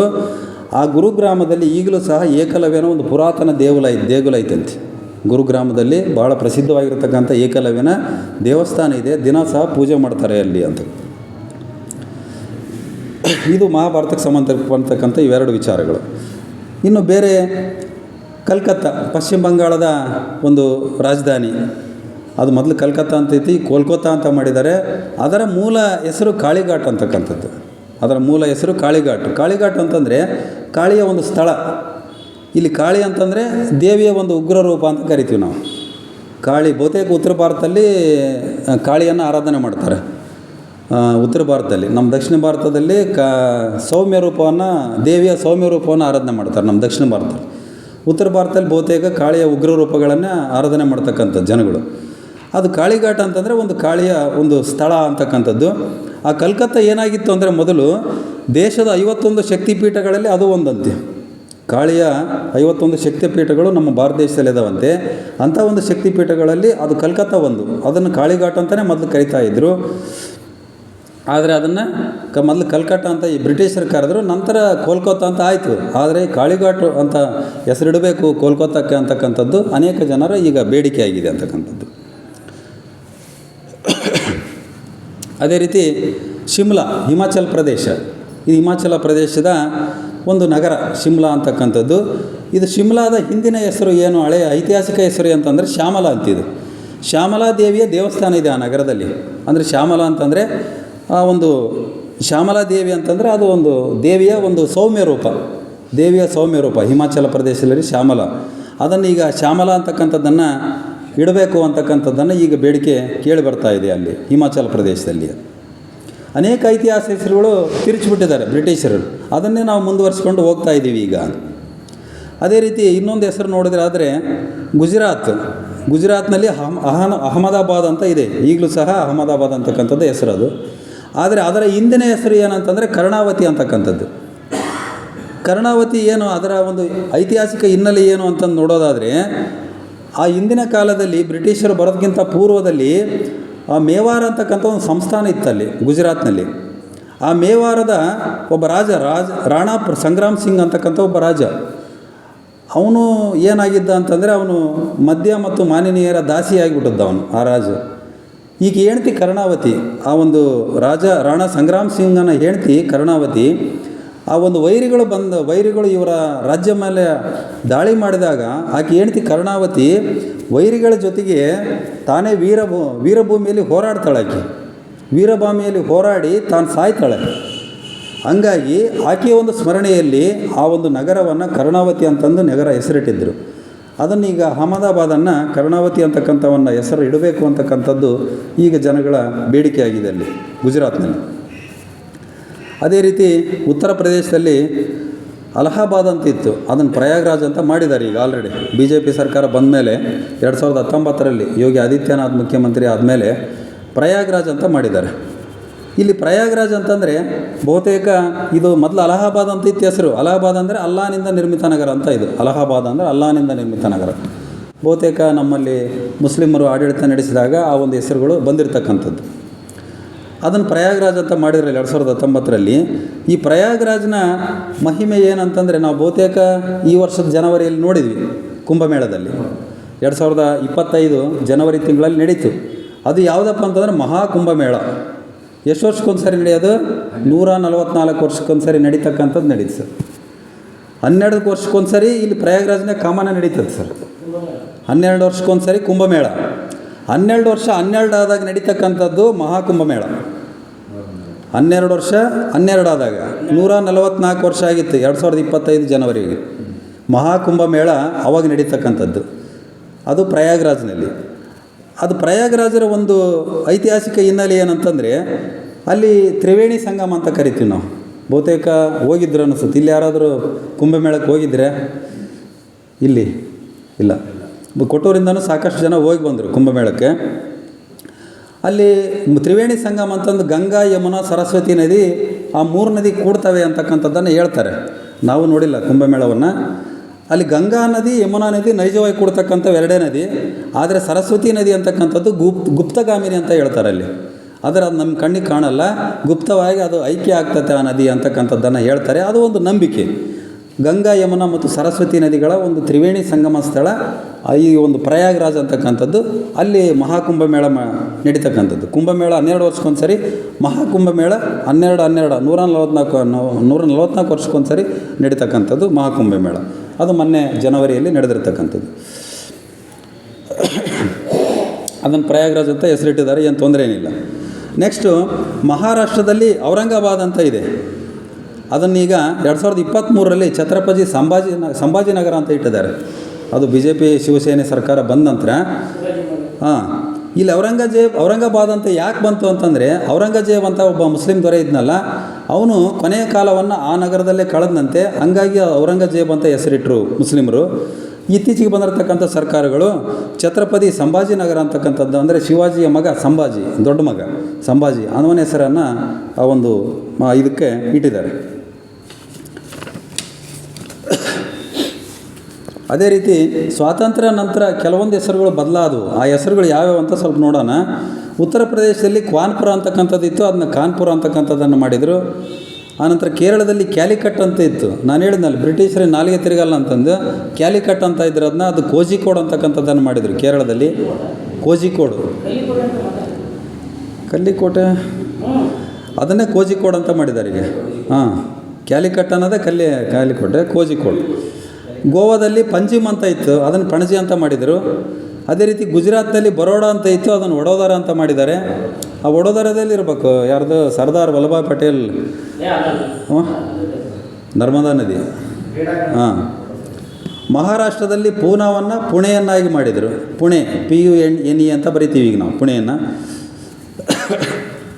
ಅದೇ ರೀತಿ ಮಹಾರಾಷ್ಟ್ರದಲ್ಲಿ ಬಾಂಬೆಯನ್ನು ಮುಂಬೈ ಅಂತಂದು ಕರೆದರು. ತಮಿಳುನಾಡಿನಲ್ಲಿ ರಾಜಧಾನಿ ಮದ್ರಾಸ್ ಅಂತ ಇತ್ತು, ಅದನ್ನು ಚೆನ್ನೈ ಅಂತ ಮಾಡಿದರು. ಕೇರಳದಲ್ಲಿ ಕೊಚ್ಚಿನ್ ಅಂತ ಇತ್ತು, ಅದನ್ನು ಕೊಚ್ಚಿ ಅಂತ ಮಾಡಿದ್ದಾರೆ. ಅಸ್ಸಾಂನಲ್ಲಿ ಗೌಹಾತಿ ಅಂತ ಇತ್ತು, ಅದನ್ನು ಗುವಾಹಟಿ ಅಂತಕ್ಕಂಥದ್ದನ್ನು ಮಾಡಿದ್ದಾರೆ. ಗುವಾಹಟಿ. ಕೇರಳದಲ್ಲಿ ತ್ರಿವೇಂದ್ರಂ ಅಂತ ಇತ್ತು ರಾಜಧಾನಿ, ಅದನ್ನು ತಿರುವನಂತಪುರಂ ಅಂತ ಮಾಡಿದ್ದಾರೆ. ಅದೇ ರೀತಿ ಪಾಂಡಿಚೇರಿ, ಇದು ಕೇಂದ್ರಾಡಳಿತ ಪ್ರದೇಶ ಪಾಂಡಿಚೇರಿ, ಅದನ್ನು ಪುದುಚೇರಿ ಅಂತ ಮಾಡಿದ್ದಾರೆ. ಹರಿಯಾಣ ಗುರ್ಗಾಂವ್ ಇದನ್ನು ಗುರುಗ್ರಾಮ್ ಮಾಡಿದ್ದಾರೆ ಅಂತ ಹೇಳಿದೆ. ಅದೇ ರೀತಿ ಉತ್ತರ ಪ್ರದೇಶದಲ್ಲಿ ಅಲಹಾಬಾದ್ ಇದ್ದದ್ದು ಪ್ರಯಾಗ್ರಾಜ್ ಆಗಿದೆ. ಮಹಾರಾಷ್ಟ್ರದಲ್ಲಿ ಔರಂಗಾಬಾದ್ ಅನ್ನೋದು ಛತ್ರಪತಿ ಸಂಭಾಜಿನಗರ ಆಗಿದೆ. ಅದೇ ರೀತಿ ನಮ್ಮ ಕರ್ನಾಟಕದಲ್ಲಿ ಬಂದಾಗ ಬಹುಶಃ ನಾನು 2014 ಕುಮಾರಸ್ವಾಮಿ ಮುಖ್ಯಮಂತ್ರಿ ಇರ್ಬೋದು ಅಂದ್ಕೊಂಡಿದ್ದೀನಿ. ನಾನು ನೆನಪೈತೆ ನನಗೆ 14ನೇ ಇಸ್ವಿಯಲ್ಲಿ ಅಲ್ಲ, ಇವು ಹೆಸರುಗಳನ್ನು ಬೆಂಗಳೂರು, ಮಂಗಳೂರು, ಚಿಕ್ಕಮಗಳೂರು, ಹುಬ್ಬಳ್ಳಿ, ಬೆಳಗಾವಿ, ವಿಜಯಪುರ, ಕಲಬುರಗಿ ಇವನ್ನ ಚೇಂಜ್ ಮಾಡಿದ್ದು, ಕನ್ನಡೀಕರಣ ಮಾಡಿದ್ದು ಕುಮಾರಸ್ವಾಮಿ ಪೀರಿಯಡ್ನಾಗ ಅನಿಸ್ತದೆ ನನಗೆ. ಕುಮಾರಸ್ವಾಮಿ ಪೀರಿಯಡ್ನಾಗ, ಹೌದು ಇಸ್ವಿ ತಪ್ಪಿರ್ಬೋದು.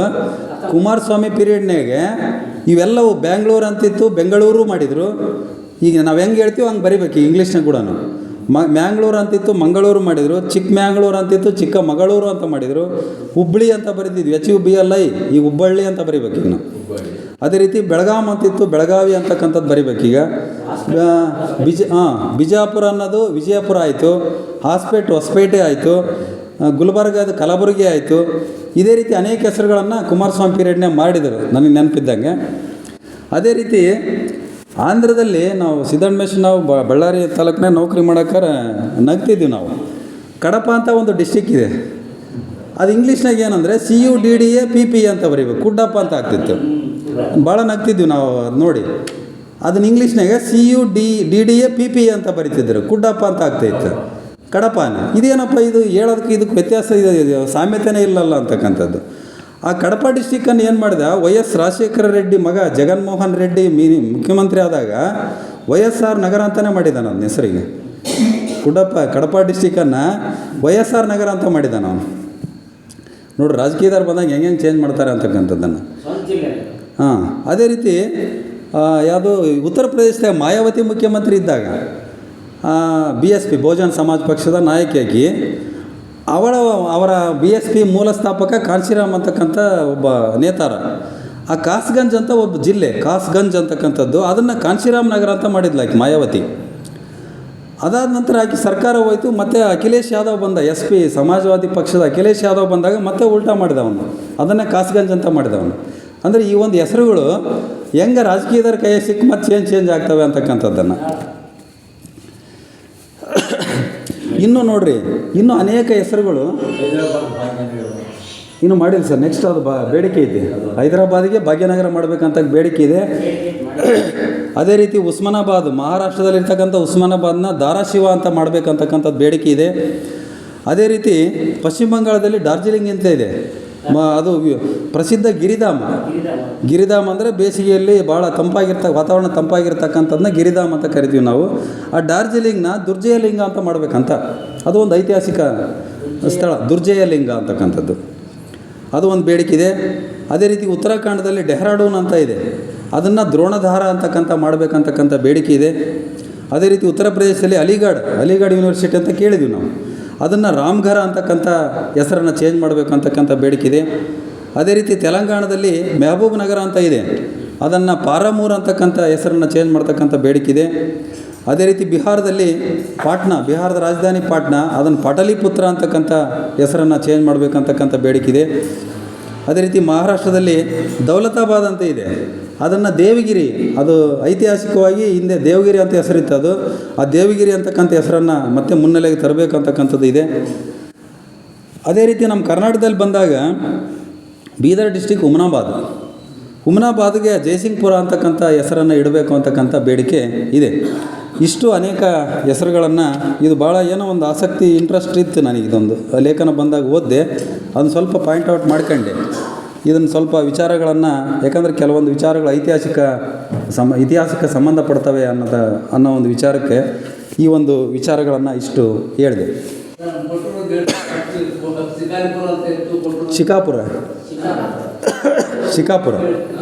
ಶಿಕಾಪುರ ಇದ್ದದ್ದು ಕೊಟ್ಟೂರಾಗಿದೆ. ಕೊಟ್ರೇಶ ನೆಲ ನಿಂತ ನಾಡು ಕೊಟ್ಟೂರೇಶ್ವರ ಇದೆ. ಮೂಲತಃ ಕೊಟ್ರೇಶ್ವರರು ಸಹ ಗುರು ಬಸವೇಶ್ವರರವರು. ಕೊಟ್ಟೂರಿನಲ್ಲಿ ನೆಲ ನಿಂತಿದ್ದಕ್ಕೆ ಕೊಟ್ಟೂರು ಗುರುಬಸವೇಶ್ವರರು ಕೊಟ್ರೇಶ್ವರರು ಆಗಿಬಿಟ್ಟಿದ್ದಾರೆ ಈಗ, ಕೊಟ್ಟೂರೇಶ್ವರರು. ಇಷ್ಟು ಒಂದು ಹೆಸರಿನ ಮಾಹಿತಿಯನ್ನು. ಈಗ ಮುಂದೆ ಹೋಗೋದಾದರೆ, ಈ ಹಿಂದಿನ ಒಂದು ಸಂಚಿಕೆಯಲ್ಲಿ ನಾವು ಮಹಾಭಾರತ ಕಥಾಸಾರವನ್ನು ಎಲ್ಲಿಗೆ ನಿಲ್ಲಿಸಿದ್ವಿ 25ನೇ ಸಂಚಿಕೆಗೆ ಅಂತ ನೋಡೋದಾದರೆ, ಆ ಒಂದು ಇವರನ್ನು ಇಂದ್ರಪ್ರಸ್ಥದಲ್ಲಿ ಏನು ಅವಮಾನಗೊಂಡು ಬಂದಿರ್ತಿರಲ್ಲ ಕೌರವರು, ಅದೇ ರೀತಿ ಪಾಂಡವರನ್ನು ನಾವು ಹಸ್ತಿನಾಪುರಕ್ಕೆ ಕರೆಸಿ ನಾವು ಅವರನ್ನು ಅವಮಾನ ಮಾಡಬೇಕು, ದೊಡ್ಡ ಮಟ್ಟದಲ್ಲಿ ಅವಮಾನ ಮಾಡಬೇಕು, ಅವರಿಂದ ಎಲ್ಲ ಕಿತ್ಕೊಳ್ಬೇಕು, ರಾಜ್ಯವನ್ನು ಕಿತ್ಕೊಳ್ಬೇಕು, ಎಲ್ಲವನ್ನು ಕಿತ್ಕೊಳ್ಬೇಕು ಅಂತಕ್ಕಂಥ ಒಂದು ತಂತ್ರವನ್ನು ಮಾಡ್ತಾರೆ. ದುರ್ಯೋಧನ ಶಕುನಿ ಕುಂತ್ಕೊಂಡು ಆ ತಂತ್ರವನ್ನು ಮಾಡ್ತಾರೆ. ಪಾಂಡವರ ಅವಮಾನಕ್ಕೆ ನೇರವಾಗಿ ಭಾಗಿಯಾದ ಧೃತರಾಷ್ಟ್ರ.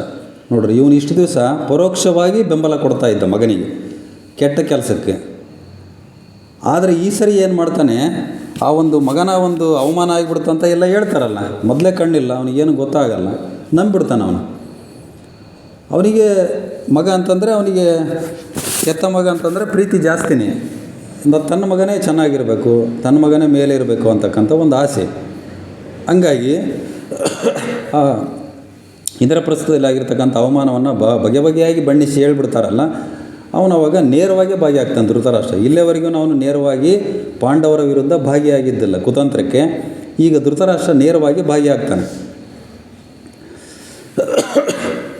ವಿದುರನನ್ನು ಕರೆಸಿ ಸ್ವಾಗತಿಸಲು ತಿಳಿಸಿದ ಧೃತರಾಷ್ಟ್ರ. ನೋಡ್ರಿ, ಅವ್ರು ಏನು ಮಾಡಿದ್ರು ಆ ವಿದುರನ ಮುಖಾಂತರನೇ ಮಾಡ್ತಾರೆ. ವಿದುರ ಮಹಾಮಂತ್ರಿ ಅಲ್ಲ, ಅವನ ಮುಖಾಂತರನೇ ಕರೆಸ್ಬೇಕು. ಅವನಿಗೇನು ಹೇಳ್ತಾರೆ ವಿದುರನಿಗೆ ಅನುಮಾನ ಬಾರ್ದಂಗೆ, ನೋಡಪ್ಪ ಅವರು ನಮ್ಮನ್ನೆಲ್ಲ ಕರೆಸಿ ಭಾಳ ಆತಿಥ್ಯವನ್ನು ಮಾಡಿ ಕಳಿಸಿದ್ದಾರೆ, ಇಂದ್ರಪ್ರಸ್ಥದಲ್ಲಿ ಭಾಳ ವೈಭೋಗವಾಗಿದ್ದಾರೆ. ನಾವು ಅವರಿಗೆ ಒಂದು ಗೌರವ ಸನ್ಮಾನವನ್ನು ಮಾಡೋಣ, ಹಸ್ತಿನಾಪುರಕ್ಕೆ ಕರೆಸಿ ನಾವು ಅವರಿಗೆ ಸಕಲ ಸತ್ಕಾರವನ್ನು ಮಾಡಿ ಆತಿಥ್ಯವನ್ನು ಮಾಡಿ ಸನ್ಮಾನವನ್ನು ಮಾಡಿ ಕಳಿಸೋಣ ಅಂತಕ್ಕಂಥದ್ದನ್ನು ಕೇಳಿ.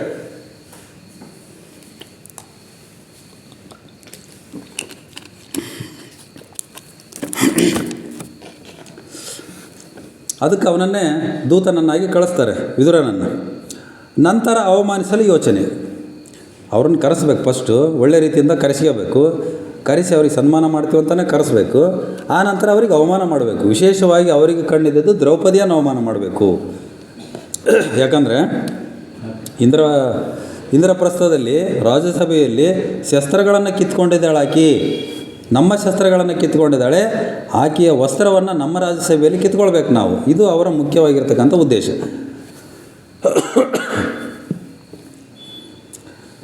ಆವಾಗ ಅವನು ವಿದುರನ್ನ ಕರೆಸಿ ಎಲ್ಲ ರೀತಿಯಿಂದ ಹೇಳ್ತಾನೆ, ಇಲ್ಲ ನಾವು ಅವ್ರಿಗೆ ಸನ್ಮಾನ ಮಾಡಬೇಕು, ಪಾಂಡವರಿಗೆ ಭಾಳ ಕಷ್ಟಪಟ್ಟು ಮೇಲೆ ಬಂದಿದ್ದಾರೆ ಅವರು ಅಂತಕ್ಕಂಥದ್ದನ್ನು ಧೃತರಾಷ್ಟ್ರ ಭಾಳ ನಾಟಕೀಯವಾಗಿ ಹೇಳ್ತಾನೆ ವಿದುರನಿಗೆ. ಅವನಿಗೆ ಗೊತ್ತಾಗ್ತದೆ ವಿದುರನಿಗೆ, ಅವನು ಭಾಳ ಜಾಣ ಅವನು. ದ್ಯೂತಕ್ಕೆ ಆಹ್ವಾನ ನೀಡಲು ವಿದುರನಿಗೆ ಹೇಳಿಕೆ. ಆವಾಗ ದ್ಯೂತ ಅಂತಕ್ಕಂಥದ್ದು ಪಗಡೆಯಾಟ ಒಂದು ಮಾಮೂಲಾಗೆ ಒಂದು ಸಂತೋಷವಾಗಿದ್ದಾಗ ಆಡ್ತಕ್ಕಂಥ ಒಂದು ಆಟ. ಜೊತೆಗೆ ನಿಮ್ಮನ್ನೆಲ್ಲರನ್ನು ಸನ್ಮಾನಕ್ಕೆ ಕರೆದಿದ್ದಾರೆ, ನಿಮಗೆಲ್ಲ ಆದರ ಆತಿಥ್ಯ ಸತ್ಕಾರಗಳನ್ನು ಮಾಡಿ ಜೊತೆಗೆ ದ್ಯೂತ ಆಡೋದು. ಆ ದ್ಯೂತ ಆಡಿ ಆನಂತರ ವಾಪಸ್ ಹೋಗೋದು ಅಂತಕ್ಕಂಥ ಪ್ರೋಗ್ರಾಮನ್ನು ಫಿಕ್ಸ್ ಮಾಡಿದ್ರು ಅವರು. ಅದೇ ರೀತಿ ಆಮಂತ್ರಣವನ್ನು ಕಳಿಸೋರಿಗೆ, ನೀನೇ ಸ್ವತಃ ಖುದ್ದಾಗಿ ಹೋಗಿ ಅವರನ್ನು ಆಮಂತ್ರಿಸಿ ಬರಬೇಕು, ಇಂಥ ದಿವಸ ನೀವು ಬರಬೇಕು ಅಂತಕ್ಕಂಥದ್ದನ್ನು ಧೃತರಾಷ್ಟ್ರ ಮಹಾಮಂತ್ರಿ ವಿದುರನಿಗೆ ಹೇಳ್ತಾನೆ. ಆಗ ಶಕುನಿಯ ತಂತ್ರ ಸಫಲ ಆಗ್ತದೆ. ಇವರೇನು ಶಕುನಿ ಏನು ಪ್ಲ್ಯಾನ್ ಮಾಡ್ಕೊಂಡಿದ್ರಲ್ಲ, ಯಾವ್ಯಾವ ರೀತಿ ಅವರನ್ನು ಮಾಡಬೇಕು ಅಂತಕ್ಕಂಥದ್ದು ಅದೇ ರೀತಿಯೇ ಸಕ್ಸಸ್ ಆಗುತ್ತೆ. ಅವನು ಪಗಡೆಯಾಟದಲ್ಲಿ ಭಾಳ ನಿಸ್ಸೀಮ ಶಕುನಿ ಅಂತಕ್ಕಂಥವನು. ಈತ ನೋಡ್ರಿ, ಇಂದ್ರಪ್ರಸ್ಥದಲ್ಲಿ ಶ್ರೀಕೃಷ್ಣ ಸಹ ಅಲ್ಲೇ ಇರ್ತಾನೆ. ಆ ಗಾಳಿಪಟ ಹಾರಿಸುವಾಗ ಅವನ ಕೈಯಲ್ಲಿ ರಕ್ತ ಬರುತ್ತೆ. ಗಾಳಿಪಟ ಹಾರಿಸುವಾಗ ಈ ರೀತಿ ದಾರವನ್ನು ಹಿಡ್ಕೊಂಡಿರ್ತಾರಲ್ಲ, ಆ ದಾರ ಒಂದು ಹರಿದ್ಕೊಂಡು ಆ ದಾರ ಸಿಕ್ಕೊಂಡು ಕೈಯಲ್ಲಿ ಸ್ವಲ್ಪ ರಕ್ತ ಬರ್ತೈತಿ. ಆವಾಗ ಗಾಬರಿ ಆಗಿಬಿಡ್ತದೆ. ದ್ರೌಪದಿ ಅಲ್ಲೇ ಇರ್ತಾಳೆ, ಭಾಳ ಗಾಬರಿ ಆಗ್ತೈತಿ. ಆವಾಗ ಅದಕ್ಕೆ ಕೃಷ್ಣ ಹೇಳ್ತಾನೆ, ಅದಕ್ಕೆ ಯಾಕೆ ಗಾಬರಿ ಆಗ್ತೀಯ? ಆಕೆ ಏನು ಮಾಡ್ತಾಳೆ, ತನ್ನ ಸೀರೆ ಏನಿರ್ತೈತಲ್ಲ ಆ ಸೀರೆಯನ್ನು ಹರಿದು ಬೇಗ ಆ ಒಂದು ಕಟ್ಟಿಬಿಡ್ತಾಳೆ. ಅವನ ಒಂದು ರಕ್ತಕ್ಕೆ, ಆ ಒಂದು ಕೈಯಲ್ಲಿ ಆಗಿರ್ತಕ್ಕಂಥ ರಕ್ತದ ಗಾಯಕ್ಕೆ ಸೀರೆಯನ್ನು ಕಟ್ಟಿಬಿಡ್ತಾಳೆ. ಅದಕ್ಕೆ ಶ್ರೀಕೃಷ್ಣ ಹೇಳ್ತಾನೆ, ನೋಡ್ರಿ ಯಾಕೆ ಗಾಬರಿ ಆಗ್ತೀಯ, ಏನಾಗಿಲ್ಲ ನನಗೆ ಅಂತಕ್ಕಂಥದ್ದನ್ನು ದ್ರೌಪದಿಗೆ ಹೇಳ್ತಾನೆ. ಸಂಯಮ ಬೇಕು, ತಾಳ್ಮೆ ಬೇಕು, ಏನೂ ಆಗಿಲ್ಲ, ಇದು ಒಂದು ಚಿಕ್ಕ ಗಾಯ ಅಷ್ಟೇ, ಅದಕ್ಕೆ ಯಾಕೆ ಗಾಬರಿ ಆಗ್ತೀಯ, ಸಂಯಮ ಬೇಕು, ಒಂದು ತಾಳ್ಮೆ ಬೇಕು ಅಂತಕ್ಕಂಥದ್ದನ್ನು ಹೇಳ್ತಾನೆ. ನೋಡ್ರಿ, ಶ್ರೀಕೃಷ್ಣ ಹೇಳ್ತಾನೆ, ಪಾಂಡವರ ಸಫಲತೆ ನೋಡಿ ಕೌರವರು ಏನಾದರೂ ತಂತ್ರ ಮಾಡುವರು. ಅವನಿಗೆ ಗೊತ್ತಾಗ್ತದೆ, ಭವಿಷ್ಯ ಎಲ್ಲ ಗೊತ್ತಿತ್ತು ಅವನಿಗೆ ಶ್ರೀಕೃಷ್ಣಗೆ. ಈ ಇಲ್ಲಿಂದ ಅವರು ಅವಮಾನಿತರಾಗಿ ಕೌರವರು ಹೋಗಿದ್ದಾರೆ, ಹಸ್ತಿನಾಪುರಕ್ಕೆ ವಾಪಸ್ ಹೋಗಿದ್ದಾರೆ. ಆದರೆ ಅವರು ಸುಮ್ಮನೆ ಇರೋರಲ್ಲ, ಏನಾದರೂ ಒಂದು ತಂತ್ರ ಮಾಡ್ತಾರೆ. ನಿಮಗೆ ಕೆಡಕ್ಕೆ ಬಯಸೋಕ್ಕೆ ಇರೋದವರು, ಪಾಂಡವರಿಗೆ ಕೆಡಕ್ಕೆ ಬಯಸೋಕ್ಕೆ ಕೌರವರು ಇರೋದು. ಹಂಗಾಗಿ ಅವ್ನು ಸುಮ್ಮನೆ ಇರೋಲ್ಲ. ದುರ್ಯೋಧನ ಶಕುನಿ ಅದಾನ ಅಂದರೆ ಅವರಿಬ್ಬರು ಸುಮ್ಮನೆ ಇರೋಲ್ಲ, ಏನಾದರೂ ಒಂದು ತಂತ್ರ ಮಾಡ್ತಾರೆ ನೋಡ್ರಿ ಅಂತ ಹೇಳ್ದವನು. ಅದಕ್ಕೆ ದ್ರೌಪದಿ ಹೇಳ್ತಾಳೆ, ನೀವು ನಮ್ಮ ಜೊತೆ ಇರುವಿರಲ್ಲವೇ, ನೀವಿದ್ದಾಗ ನಮ್ಗೆ ಯಾವ ತೊಂದರೆ ಬರೋಲ್ಲ. ಅದು ಧೈರ್ಯ ಅವ್ರಿಗೆ. ಪಾಂಡವರಿಗೆ ಒಂದು ಧೈರ್ಯ ಏನಪ್ಪ ಅಂತಂದರೆ ಶ್ರೀಕೃಷ್ಣ ಇರ್ತಕ್ಕಂಥದ್ದು. ನೋಡಿರಿ, ಕುರುಕ್ಷೇತ್ರ ಯುದ್ಧದಲ್ಲಿ 11 ಅಕ್ಷೋಹಿಣಿ ಸೈನ್ಯ ಕೌರವ್ರದ್ದಿದ್ದರೆ ಪಾಂಡವ್ರದ್ದು ಬರೀ 7 ಅಕ್ಷೋಹಿಣಿ ಸೈನ್ಯ. 7 ಅಕ್ಷೋಹಿಣಿ ಸೈನ್ಯ ಇದ್ದರೆ ಗೆಲ್ತಾರೆ. ಯಾಕಂತಂದರೆ ಶ್ರೀಕೃಷ್ಣ ಜೊತೆಗಿದ್ದ, ಧರ್ಮ ಜೊತೆಗಿತ್ತು ಅಂತಕ್ಕಂಥದ್ದು. ಅದಕ್ಕೆ ದ್ರೌಪದಿ ಹೇಳ್ತಾಳೆ, ನೀವು ನಮ್ಮ ಜೊತೆಗೆ ಇದ್ದೀರಲ್ಲ, ನಮಗೇನು ಹೆದರಿಕಿಲ್ಲ ಅಂತಕ್ಕಂಥದ್ದನ್ನು ದ್ರೌಪದಿ ಹೇಳ್ತಾಳೆ. ಅದಕ್ಕೆ ಶ್ರೀಕೃಷ್ಣ ಹೇಳ್ತಾನೆ, ನಾನು ದ್ವಾರಕೆಗೆ ಶತ್ರುಗಳ ದಾಳಿಗೆ, ನಮ್ಮ ದ್ವಾರಕೆ ಇದೆಯಲ್ಲ, ನಮ್ಮ ನಗರ, ನಮ್ಮ ರಾಜ್ಯ ದ್ವಾರಕೆ, ಶ್ರೀಕೃಷ್ಣನ ನಗರ ರಾಜ್ಯ ದ್ವಾರಕೆ, ಆ ದ್ವಾರಕೆಗೆ ಶತ್ರುಗಳ ಒಂದು ದಾಳಿ ಉಪಟಳ ಜಾಸ್ತಿ ಆಗಿದೆ. ಸ್ವಲ್ಪ ಅವರನ್ನು ಆ ಒಂದು ದಾಳಿಯನ್ನು ಅವನಿಗೆ ಆ ಶತ್ರು ದಾಳಿಯನ್ನು ಹಿಮ್ಮೆಟ್ಟಿಸಿ ಬರಬೇಕಾಗಿದೆ. ನಾನು ಸ್ವಲ್ಪ ದಿವಸ ಹೋಗ್ತೀನಿ, ದ್ವಾರಕೆಗೆ ಹೋಗಿ ಬರ್ತೀನಿ, ಅಲ್ಲಿವರೆಗೂ ನೀವು ಆರಾಮಿರ್ರಿ ಅಂತಕ್ಕಂಥದ್ದನ್ನು ಹೇಳಿದೆ. ಅವನು ದ್ವಾರಕೆಗೆ ಹೋಗ್ತಾನೆ.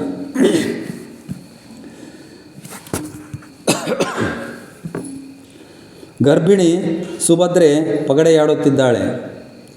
ಅರ್ಜುನ ಏನು ಸುಭದ್ರೆಯನ್ನು ವಿವಾಹವಾಗಿ ಬಂದಿದ್ನಲ್ಲ, ಇಂದ್ರಪ್ರಸ್ಥದಲ್ಲಿ ನೆಲೆ ನಿಂತಲಾಕಿ ಆ ಒಂದು ಗರ್ಭಿಣಿಯಾಗಿದ್ಲು. ಪಗಡೆಯಾಡ್ತಾ ಇದ್ದಾರೆ ಅರ್ಜುನ ಮತ್ತು ಸುಭದ್ರೆ. ಚಕ್ರವ್ಯೂಹದ ನೀತಿ ತಿಳಿಸಿದ ಅರ್ಜುನ. ಆಗಿ ಪಗಡೆ ಆಡುವಾಗಲೇ ಈ ಚಕ್ರವ್ಯೂಹದ ಒಂದು ರಣನೀತಿಯನ್ನು, ಯಾವ ರೀತಿ ಅದನ್ನು ಒಳಗೆ ಹೋಗ್ತೀವಿ, ಯಾವ ರೀತಿ ಹೊರಗೆ ಬರ್ತೀವಿ, ಎಲ್ಲ ವಿಚಾರಗಳನ್ನು ಅವನು ಹೇಳ್ತಾ ಇದ್ದಾನೆ. ಸಂತಾನಕ್ಕೆ ಯುದ್ಧದ ಶಿಕ್ಷಣ ಬೇಕು. ಅರ್ಜುನ ಹೇಳ್ತಾನೆ ನೋಡ್ರಿ, ನಮ್ಮ ಸಂತಾನಗಳು ಏನಾದವಲ್ಲ, ನಮ್ಮ ಮಕ್ಕಳುಗಳೆಲ್ಲ ಅವ್ರಿಗೆ ಯುದ್ಧದ ಶಿಕ್ಷಣ ಬೇಕು. ಯಾಕಂದರೆ ಅವಾಗೆಲ್ಲ ಯುದ್ಧದ ಶಿಕ್ಷಣ ಅತಿ ಮುಖ್ಯವಾಗಿರ್ತಕ್ಕಂಥದ್ದು. ಅಂಥ ಶಿಕ್ಷಣ ಬೇಕು. ಹಂಗಾಗಿ ನೀನು ಇವನ್ನೆಲ್ಲವನ್ನು ಕೇಳಿಕೆ ಅಂತಕ್ಕಂಥದ್ದನ್ನು ಹೇಳ್ತಾನೆ. ಚಕ್ರವ್ಯೂಹದ ಮಾಹಿತಿ ಕೇಳುತ್ತಿರುವ ಸುಭದ್ರ ಮತ್ತು ಹೊಟ್ಟೆಯಲ್ಲಿರ್ತಕ್ಕಂಥ ಅಭಿಮನ್ಯು, ಆ ಮಗು ಏನು ಹೊಟ್ಟೆಯಲ್ಲಿರ್ತಲ್ಲ, ಸುಭದ್ರೆಯ ಹೊಟ್ಟೆಯಲ್ಲಿರ್ತಕ್ಕಂಥ ಮಗು ಅಭಿಮನ್ಯ, ಅವನು ಸಹ ಒಂದು ಕೇಳ್ಕೊಳ್ತಾ ಇದ್ದಾನೆ. ಜೊತೆಗೆ ಅಷ್ಟೊತ್ತಿಗೆ ಏನು ಮಾಡ್ತಾಳೆ, ಅರ್ಧಕ್ಕೆ ನಿದ್ದೆ ಹೋಗ್ತಾಳೆ ಸುಭದ್ರ. ಅರ್ಧಕ್ಕೆ ನಿದ್ದೆ ಹೋದಾಗ ಇನ್ನು ಅರ್ಧ ಕೇಳಿಸ್ಕೊಳಲ್ಲ ಆಕೆ. ಸುಭದ್ರ ಕೇಳಿಸ್ಕೊಳಲ್ಲ ಅಂದರೆ ಆ ಮಗು, ಆ ಹೊಟ್ಟೆಯಲ್ಲಿರ್ತಕ್ಕಂಥ ಮಗು ಅಭಿಮನ್ಯು ಸಹ ಕೇಳಿಸ್ಕೊಂಡಿಲ್ಲ. ಹಂಗಾಗಿನೇ ಅಭಿಮನ್ಯು ಚಕ್ರವ್ಯೂಹದಲ್ಲಿ ಒಳಗಡೆ ಹೋದಾಗ ಅವನಿಗೆ ಒಳಗೆ ಹೋಗೋದು ಗೊತ್ತಿತ್ತು, ಹೊರಗೆ ಬರೋದು ಅವನಿಗೆ ಗೊತ್ತಿದ್ದಿಲ್ಲ ದಾರಿ. ಆ ಒಂದು ಶಿಕ್ಷಣ ಅವನಿಗೆ ತಿಳಿದಿದ್ದಿಲ್ಲ. ಹಂಗಾಗಿ ಅವನು ಅಭಿಮನ್ಯು ಸಾಯಬೇಕಾಗಿತ್ತು ಅಂತಕ್ಕಂಥದ್ದು. ಹೊರಬರುವ ರಣನೀತಿ ಕೇಳಲಿಲ್ಲ ಅಭಿಮನ್ಯು. ಆ ಸುಭದ್ರೆಯ ಹೊಟ್ಟೆಯಲ್ಲಿರ್ತಕ್ಕಂಥ ಅಭಿಮನ್ಯು ಹೊರ ಬರ್ತಕ್ಕಂಥದ್ದು ಕೇಳಲಿಲ್ಲ. ಯಾಕಂದರೆ ಅರ್ಧಕ್ಕಾಕಿ ನಿದ್ದೆ ಹೋಗಿದ್ಲು ಅಂತಕ್ಕಂಥದ್ದು ಒಂದು ಕತೆ. ಅಭಿಮನ್ಯು ಏನು ಚಕ್ರವ್ಯೂಹದಲ್ಲಿ ಒಳಗೆ ಹೋಗೋದು ಗೊತ್ತಿತ್ತು, ಹೊರಗೆ ಬರೋದು ಗೊತ್ತಿದ್ದಿಲ್ಲ ಅನ್ನೋದು ಐತೆಲ್ಲ, ಇದು ಒಂದು ಕತೆ. ಇನ್ನೊಂದು ಕತೆ ಏನು ಹೇಳ್ತಾರಂತಂದರೆ, ಶ್ರೀಕೃಷ್ಣ ಗರ್ಭಿಣಿಯಾಗಿರ್ತಕ್ಕಂಥ ಸುಭದ್ರೆಯನ್ನು ತವರು ಮನೆಗೆ ವಾಪಸ್ ಕರ್ಕೊಂಡು ಹೋಗ್ತಾ ಇರ್ತಾನೆ ರಥದಲ್ಲಿ ಕರ್ಕೊಂಡು ಹೋಗ್ತಾ ಇರುವಾಗ ಇದೇ ಚಕ್ರವ್ಯೂಹದ ಕತೆ ಹೇಳ್ತಾ ಇರ್ತಾನೆ. ಒಳಗೆ ಹೆಂಗೆ ಹೋಗಬೇಕು, ಹೊರಗೆ ಹೆಂಗೆ ಬರಬೇಕು ಅಂತ ಸ್ಟಾರ್ಟ್ ಮಾಡಿರ್ತಾನೆ. ಒಳಗೆ ಹೋಗೋದೆಲ್ಲ ಹೇಳಿರ್ತಾನೆ. ಅಷ್ಟೊತ್ತಿಗೆ ಸುಭದ್ರ ಮಲಗಿಬಿಟ್ಟಿರ್ತಾಳೆ. ಆದರೂ ಸಹ ಇವನು ಸುಭದ್ರ ಮಲಗಿದ್ರು ಸಹ ಹೂಗುಡ್ತಕ್ಕಂಥ ಸೌಂಡ್ ಕೇಳ್ತತಿ ಇವನಿಗೆ. ಇವನು ಕತೆ ಹೇಳೋಕ್ಕಾರ ಒಬ್ರು ಯಾರು ಹೂಗುಟ್ಟರು ಬೇಕಲ್ಲ ನಮಗೆ. ಈ ಕತೆ ಹೇಳೋರು ಇಲ್ಲ, ಹೂಗುಟ್ಟರಿಲ್ಲ, ಆ ಪರಿಸ್ಥಿತಿ ಆಗೈತೆ ನಮಗೆ. ಅವನಿಗೇನಾಗುತ್ತೆ, ಈಗ ಮಲಿಕೊಂಡ್ರು ಕೂಡ ಹೂಗುಡ್ತಾರಲ್ಲ ಅಂತಕ್ಕಂಥದ್ದು. ಅಭಿಮನ್ಯು ಹೂಗುಡ್ತಿರ್ತಾನೆ, ಹೊಟ್ಟೆಗಿರ್ತಕ್ಕಂಥ ಅಭಿಮನ್ಯು. ಅವನಿಗೆ ಭವಿಷ್ಯದ ಜ್ಞಾನ ಗೊತ್ತಾಗ್ತೈತೆ. ಅಭಿಮನ್ಯು ಏನಾದರೂ ಈ ಒಂದು ಆ ಚಕ್ರವ್ಯೂಹವನ್ನು ಹೊರಗೆ ಬರ್ತಕ್ಕಂಥ ವಿದ್ಯೆ ಏನಾದರೂ ಕಲ್ತಿದ್ರೆ ಅಲ್ಲಿ ಪಾಂಡವರಿಗೆ ಮಹತ್ವ ಇರ್ತಾ ಇದ್ದಿಲ್ಲ. ಅಭಿಮನ್ಯು ಜಯಿಸ್ಬಿಡ್ತಿದ್ದ ಇಡೀ ಕುರುಕ್ಷೇತ್ರ ಇದ್ದವನು. ಹಂಗಾಗಿ ಅವನಿಗೆ ಭವಿಷ್ಯದ ಜ್ಞಾನ ಇತ್ತಲ್ಲ, ಅಲ್ಲಿಗೆ ಸ್ಟಾಪ್ ಮಾಡ್ತಾನೆ ಅವನು. ಚಕ್ರವ್ಯೂಹದ ಕಥೆಯನ್ನು ಅಲ್ಲಿಗೆ ಸ್ಟಾಪ್ ಮಾಡ್ತಾನೆ. ಇದು 2 ಕತೆ ಹೇಳಿರ್ತಕ್ಕಂಥದ್ದು. ಇದು ಒಂದು ಕತೆ ಅರ್ಜುನ ಸುಭದ್ರೆಗೆ ಹೇಳ್ದಂಥ, ಶ್ರೀಕೃಷ್ಣ ಸುಭದ್ರೆಗೆ ಹೇಳ್ತಾರೆ. ಇದು ಯಾವ ಕಥೆನೋ ಗೊತ್ತಿಲ್ಲ, ಒಟ್ಟು 2 ಕಥೆಯನ್ನು ಅಕ್ಸೆಪ್ಟ್ ಮಾಡ್ಕೊಳ್ಳೋಣ ನಾವು, ಏನು ತೊಂದರೆ ಏನಿಲ್ಲ.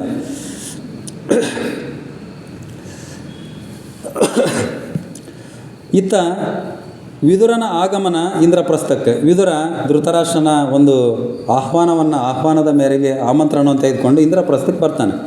ನೋಡಪ್ಪ, ನಿಮ್ಮನ್ನೆಲ್ಲ ಇನ್ವೈಟ್ ಮಾಡಿದ್ದಾರೆ, ನೀವೆಲ್ಲರೂ ಬಂದು ಅತಿಥಿ ಸತ್ಕಾರವನ್ನು ಸ್ವೀಕಾರ ಮಾಡಬೇಕಂತೆ, ನಿಮಗೆಲ್ಲ ಸನ್ಮಾನವನ್ನು ಮಾಡ್ತಾರೆ ಅಂತಕ್ಕಂಥದ್ದನ್ನು ಹೇಳ್ತಾನೆ.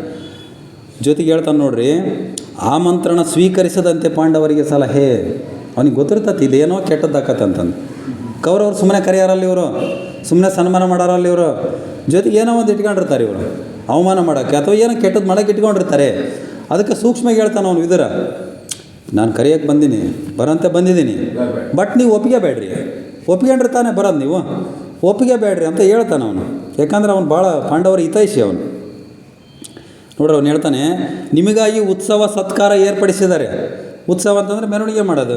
ಹಸ್ತಿನಾಪುರ ರಾಜಬೀದಿಗಳಲ್ಲಿ ಇವ್ರನ್ನೆಲ್ಲ ಮೆರವಣಿಗೆ ಮಾಡೋದು, ಉತ್ಸವ ಮಾಡೋದು, ನಿಮಗೆ ಒಳ್ಳೆ ಸತ್ಕಾರ ಮಾಡೋದು ಎಲ್ಲನೂ ಐತಿ. ಕೊನೆಗೆ ದ್ಯೂತ ನಿಮ್ಮೊಂದಿಗೆ, ಕೊನೆಗೆ ಪಗಡೆ ಆಟ ಇಟ್ಟಿದ್ದಾರೆ ನಿಮ್ಮೊಂದಿಗೆ. ಪಗಡೆ ಆಟದಾಗ ಏನೋ ಮೋಸ ಮಾಡ್ತಾರೆ, ಶಕುನಿ ಪಗಡೆ ಆಡಿದಾಗ ನಿಸ್ಸೀಮ, ಏನೋ ಮೋಸ ಮಾಡ್ತಾರೆ ಪಗಡೆ ಆಡ್ದಾಗೆ. ಅದಕ್ಕೆ ಹೇಳ್ತಾನೆ ವಿದುರ, ಇದನ್ನು ಆಮಂತ್ರಣ ಸ್ವೀಕಾರಕ್ಕೂ ಮುನ್ನ ಯೋಚನೆ ಮಾಡಿರಿ. ನೀವು ಅಣ್ಣತಮ್ಮಗಳೆಲ್ಲ ಕೂತ್ಕೊಂಡು ಯೋಚನೆ ಮಾಡಿರಿ, ದ್ರೌಪದಿ ನೀವೆಲ್ಲ ಕೂತ್ಕೊಂಡು ಯೋಚನೆ ಮಾಡಿರಿ. ಸ್ವಲ್ಪ ಯೋಚನೆ ಮಾಡಿ ಇದನ್ನು ಸ್ವೀಕರಿಸ್ಬೇಕಾ ಬೇಡ ಅಂತಕ್ಕಂಥ ನಿರ್ಧಾರ ತಗೊಳ್ರಿ ಅಂತಕ್ಕಂಥದ್ದನ್ನು ಹೇಳ್ತಾರೆ. ಭಾಳ ಗೌಪ್ಯವಾಗಿ ಹೇಳ್ತಾನೆ ಅವನು. ಇಲ್ಲಿ ಈಗ ಅಲ್ಲಿ ಎಲ್ಲ ಕಾಳೆಲ್ಲ ಹಾಕಿದ್ದಾರೆ, ಒಂದು ಕಣದಾಗೆ ಅಥವಾ ಹೊಲದಲ್ಲಿ ಕಾಳುಗಳೆಲ್ಲ ಭರ್ಜರಿ ಹಾಕಿರ ಅಂತಂದರೆ ಸುಮ್ಮನೆ ಹಾಕಿಲ್ಲ ಕಾಳುಗಳನ್ನು. ಅಕ್ಕಿಗಳು ಬಂದು ಕುತ್ಕೊಂಡ್ಲಿ ತಿನ್ನೋಕ್ಕೆ ಬಲೆ ಹಾಕ್ಬಿಡೋಣ, ಬೇಗ ಬಲೆ ಹಾಕಿಬಿಟ್ರೆ ಅವನ್ನೆಲ್ಲ ಅಕ್ಕಿಗಳನ್ನೆಲ್ಲ ಹಿಡ್ಕೊಂಡು ಹೋಗಿ ಬರ್ತೈತಿ. ಧಾನ್ಯಗಳನ್ನು ಬೀಳ್ಸ್ಯಾರಂದ್ರೆ ಸುಮ್ಮನೆ ಬೀಳಿಸಿಲ್ಲ, ಅದರಿಂದ ಏನೋ ಪ್ಲ್ಯಾನ್ ಐತಿ. ಹಂಗಾಗಿ ನಿಮ್ಮನ್ನು ಅತಿಥಿ ಸತ್ಕಾರಕ್ಕೆ ಕರೆದಾರಂದರೆ ಸುಮ್ಮನೆ ಕರೆದಲ್ಲ ಅವರು, ಏನೋ ಪ್ಲ್ಯಾನ್ ಇದೆ ಇದು. ಹಂಗಾಗಿ ಇದನ್ನು ನೀವು ಬಹಳ ಯೋಚನೆ ಮಾಡಿ ನೀವೆಲ್ಲರೂ ಕೂತ್ಕೊಂಡು ನಿರ್ಧಾರವನ್ನು ತೆಗೆದುಕೊಳ್ರಿ ಅಂತಕ್ಕಂಥದ್ದನ್ನು ಹೇಳ್ತಾನೆ ವಿದುರ. ಭಾಳ ಜಾಣ, ಅವನಿಗೆ ಗೊತ್ತಿರ್ತದೆ ಮುಂದೆ ಏನೋ ಸಮಸ್ಯೆ ಆಗುತ್ತೆ ಅಂತಕ್ಕಂಥದ್ದು. ಹಂಗೆ ಹೇಳ್ತಾನೆ. ಮುಂದಿನ ವಿಚಾರಗಳನ್ನು, ಇಲ್ಲಿಗೆ ಸಮಯ ಆಯಿತು ಅಂತಕ್ಕಂಥದ್ದು, ಮುಂದಿನ ವಿಚಾರಗಳನ್ನು ಮುಂದಿನ ಒಂದು ಉಪನ್ಯಾಸದಲ್ಲಿ ನೋಡೋಣ ಅಂತಕ್ಕಂಥದ್ದನ್ನು ಹೇಳ್ತಾ, ಇಷ್ಟು ಹೇಳಲಿಕ್ಕೆ ನನಗೆ ಇಷ್ಟು ವಿಚಾರಗಳನ್ನು ನಿಮ್ಮೊಡನೆ ಹಂಚ್ಕೊಳ್ಳೋಕ್ಕೆ ಅವಕಾಶವನ್ನು ಕೊಟ್ಟಿರ್ತಕ್ಕಂಥ ಥಿಯೋಸಾಫಿಕಲ್ ಲಾಡ್ಜ್ನ ಸರ್ವ ಸದಸ್ಯರಿಗೂ, ಇಷ್ಟು ಹೊತ್ತು ಸಾವಧಾನವಾಗಿ ಕೇಳಿರ್ತಕ್ಕಂಥ ನಿಮ್ಮೆಲ್ಲರಿಗೂ ಸಹ ವಂದಿಸಿ ಈ ಒಂದು ಉಪನ್ಯಾಸಕ್ಕೆ ನನ್ನ ಮಾತುಗಳಿಗೆ ವಿರಾಮವನ್ನು ಕೊಡ್ತೀನಿ. ಎಲ್ಲರಿಗೂ ನಮಸ್ಕಾರಗಳು.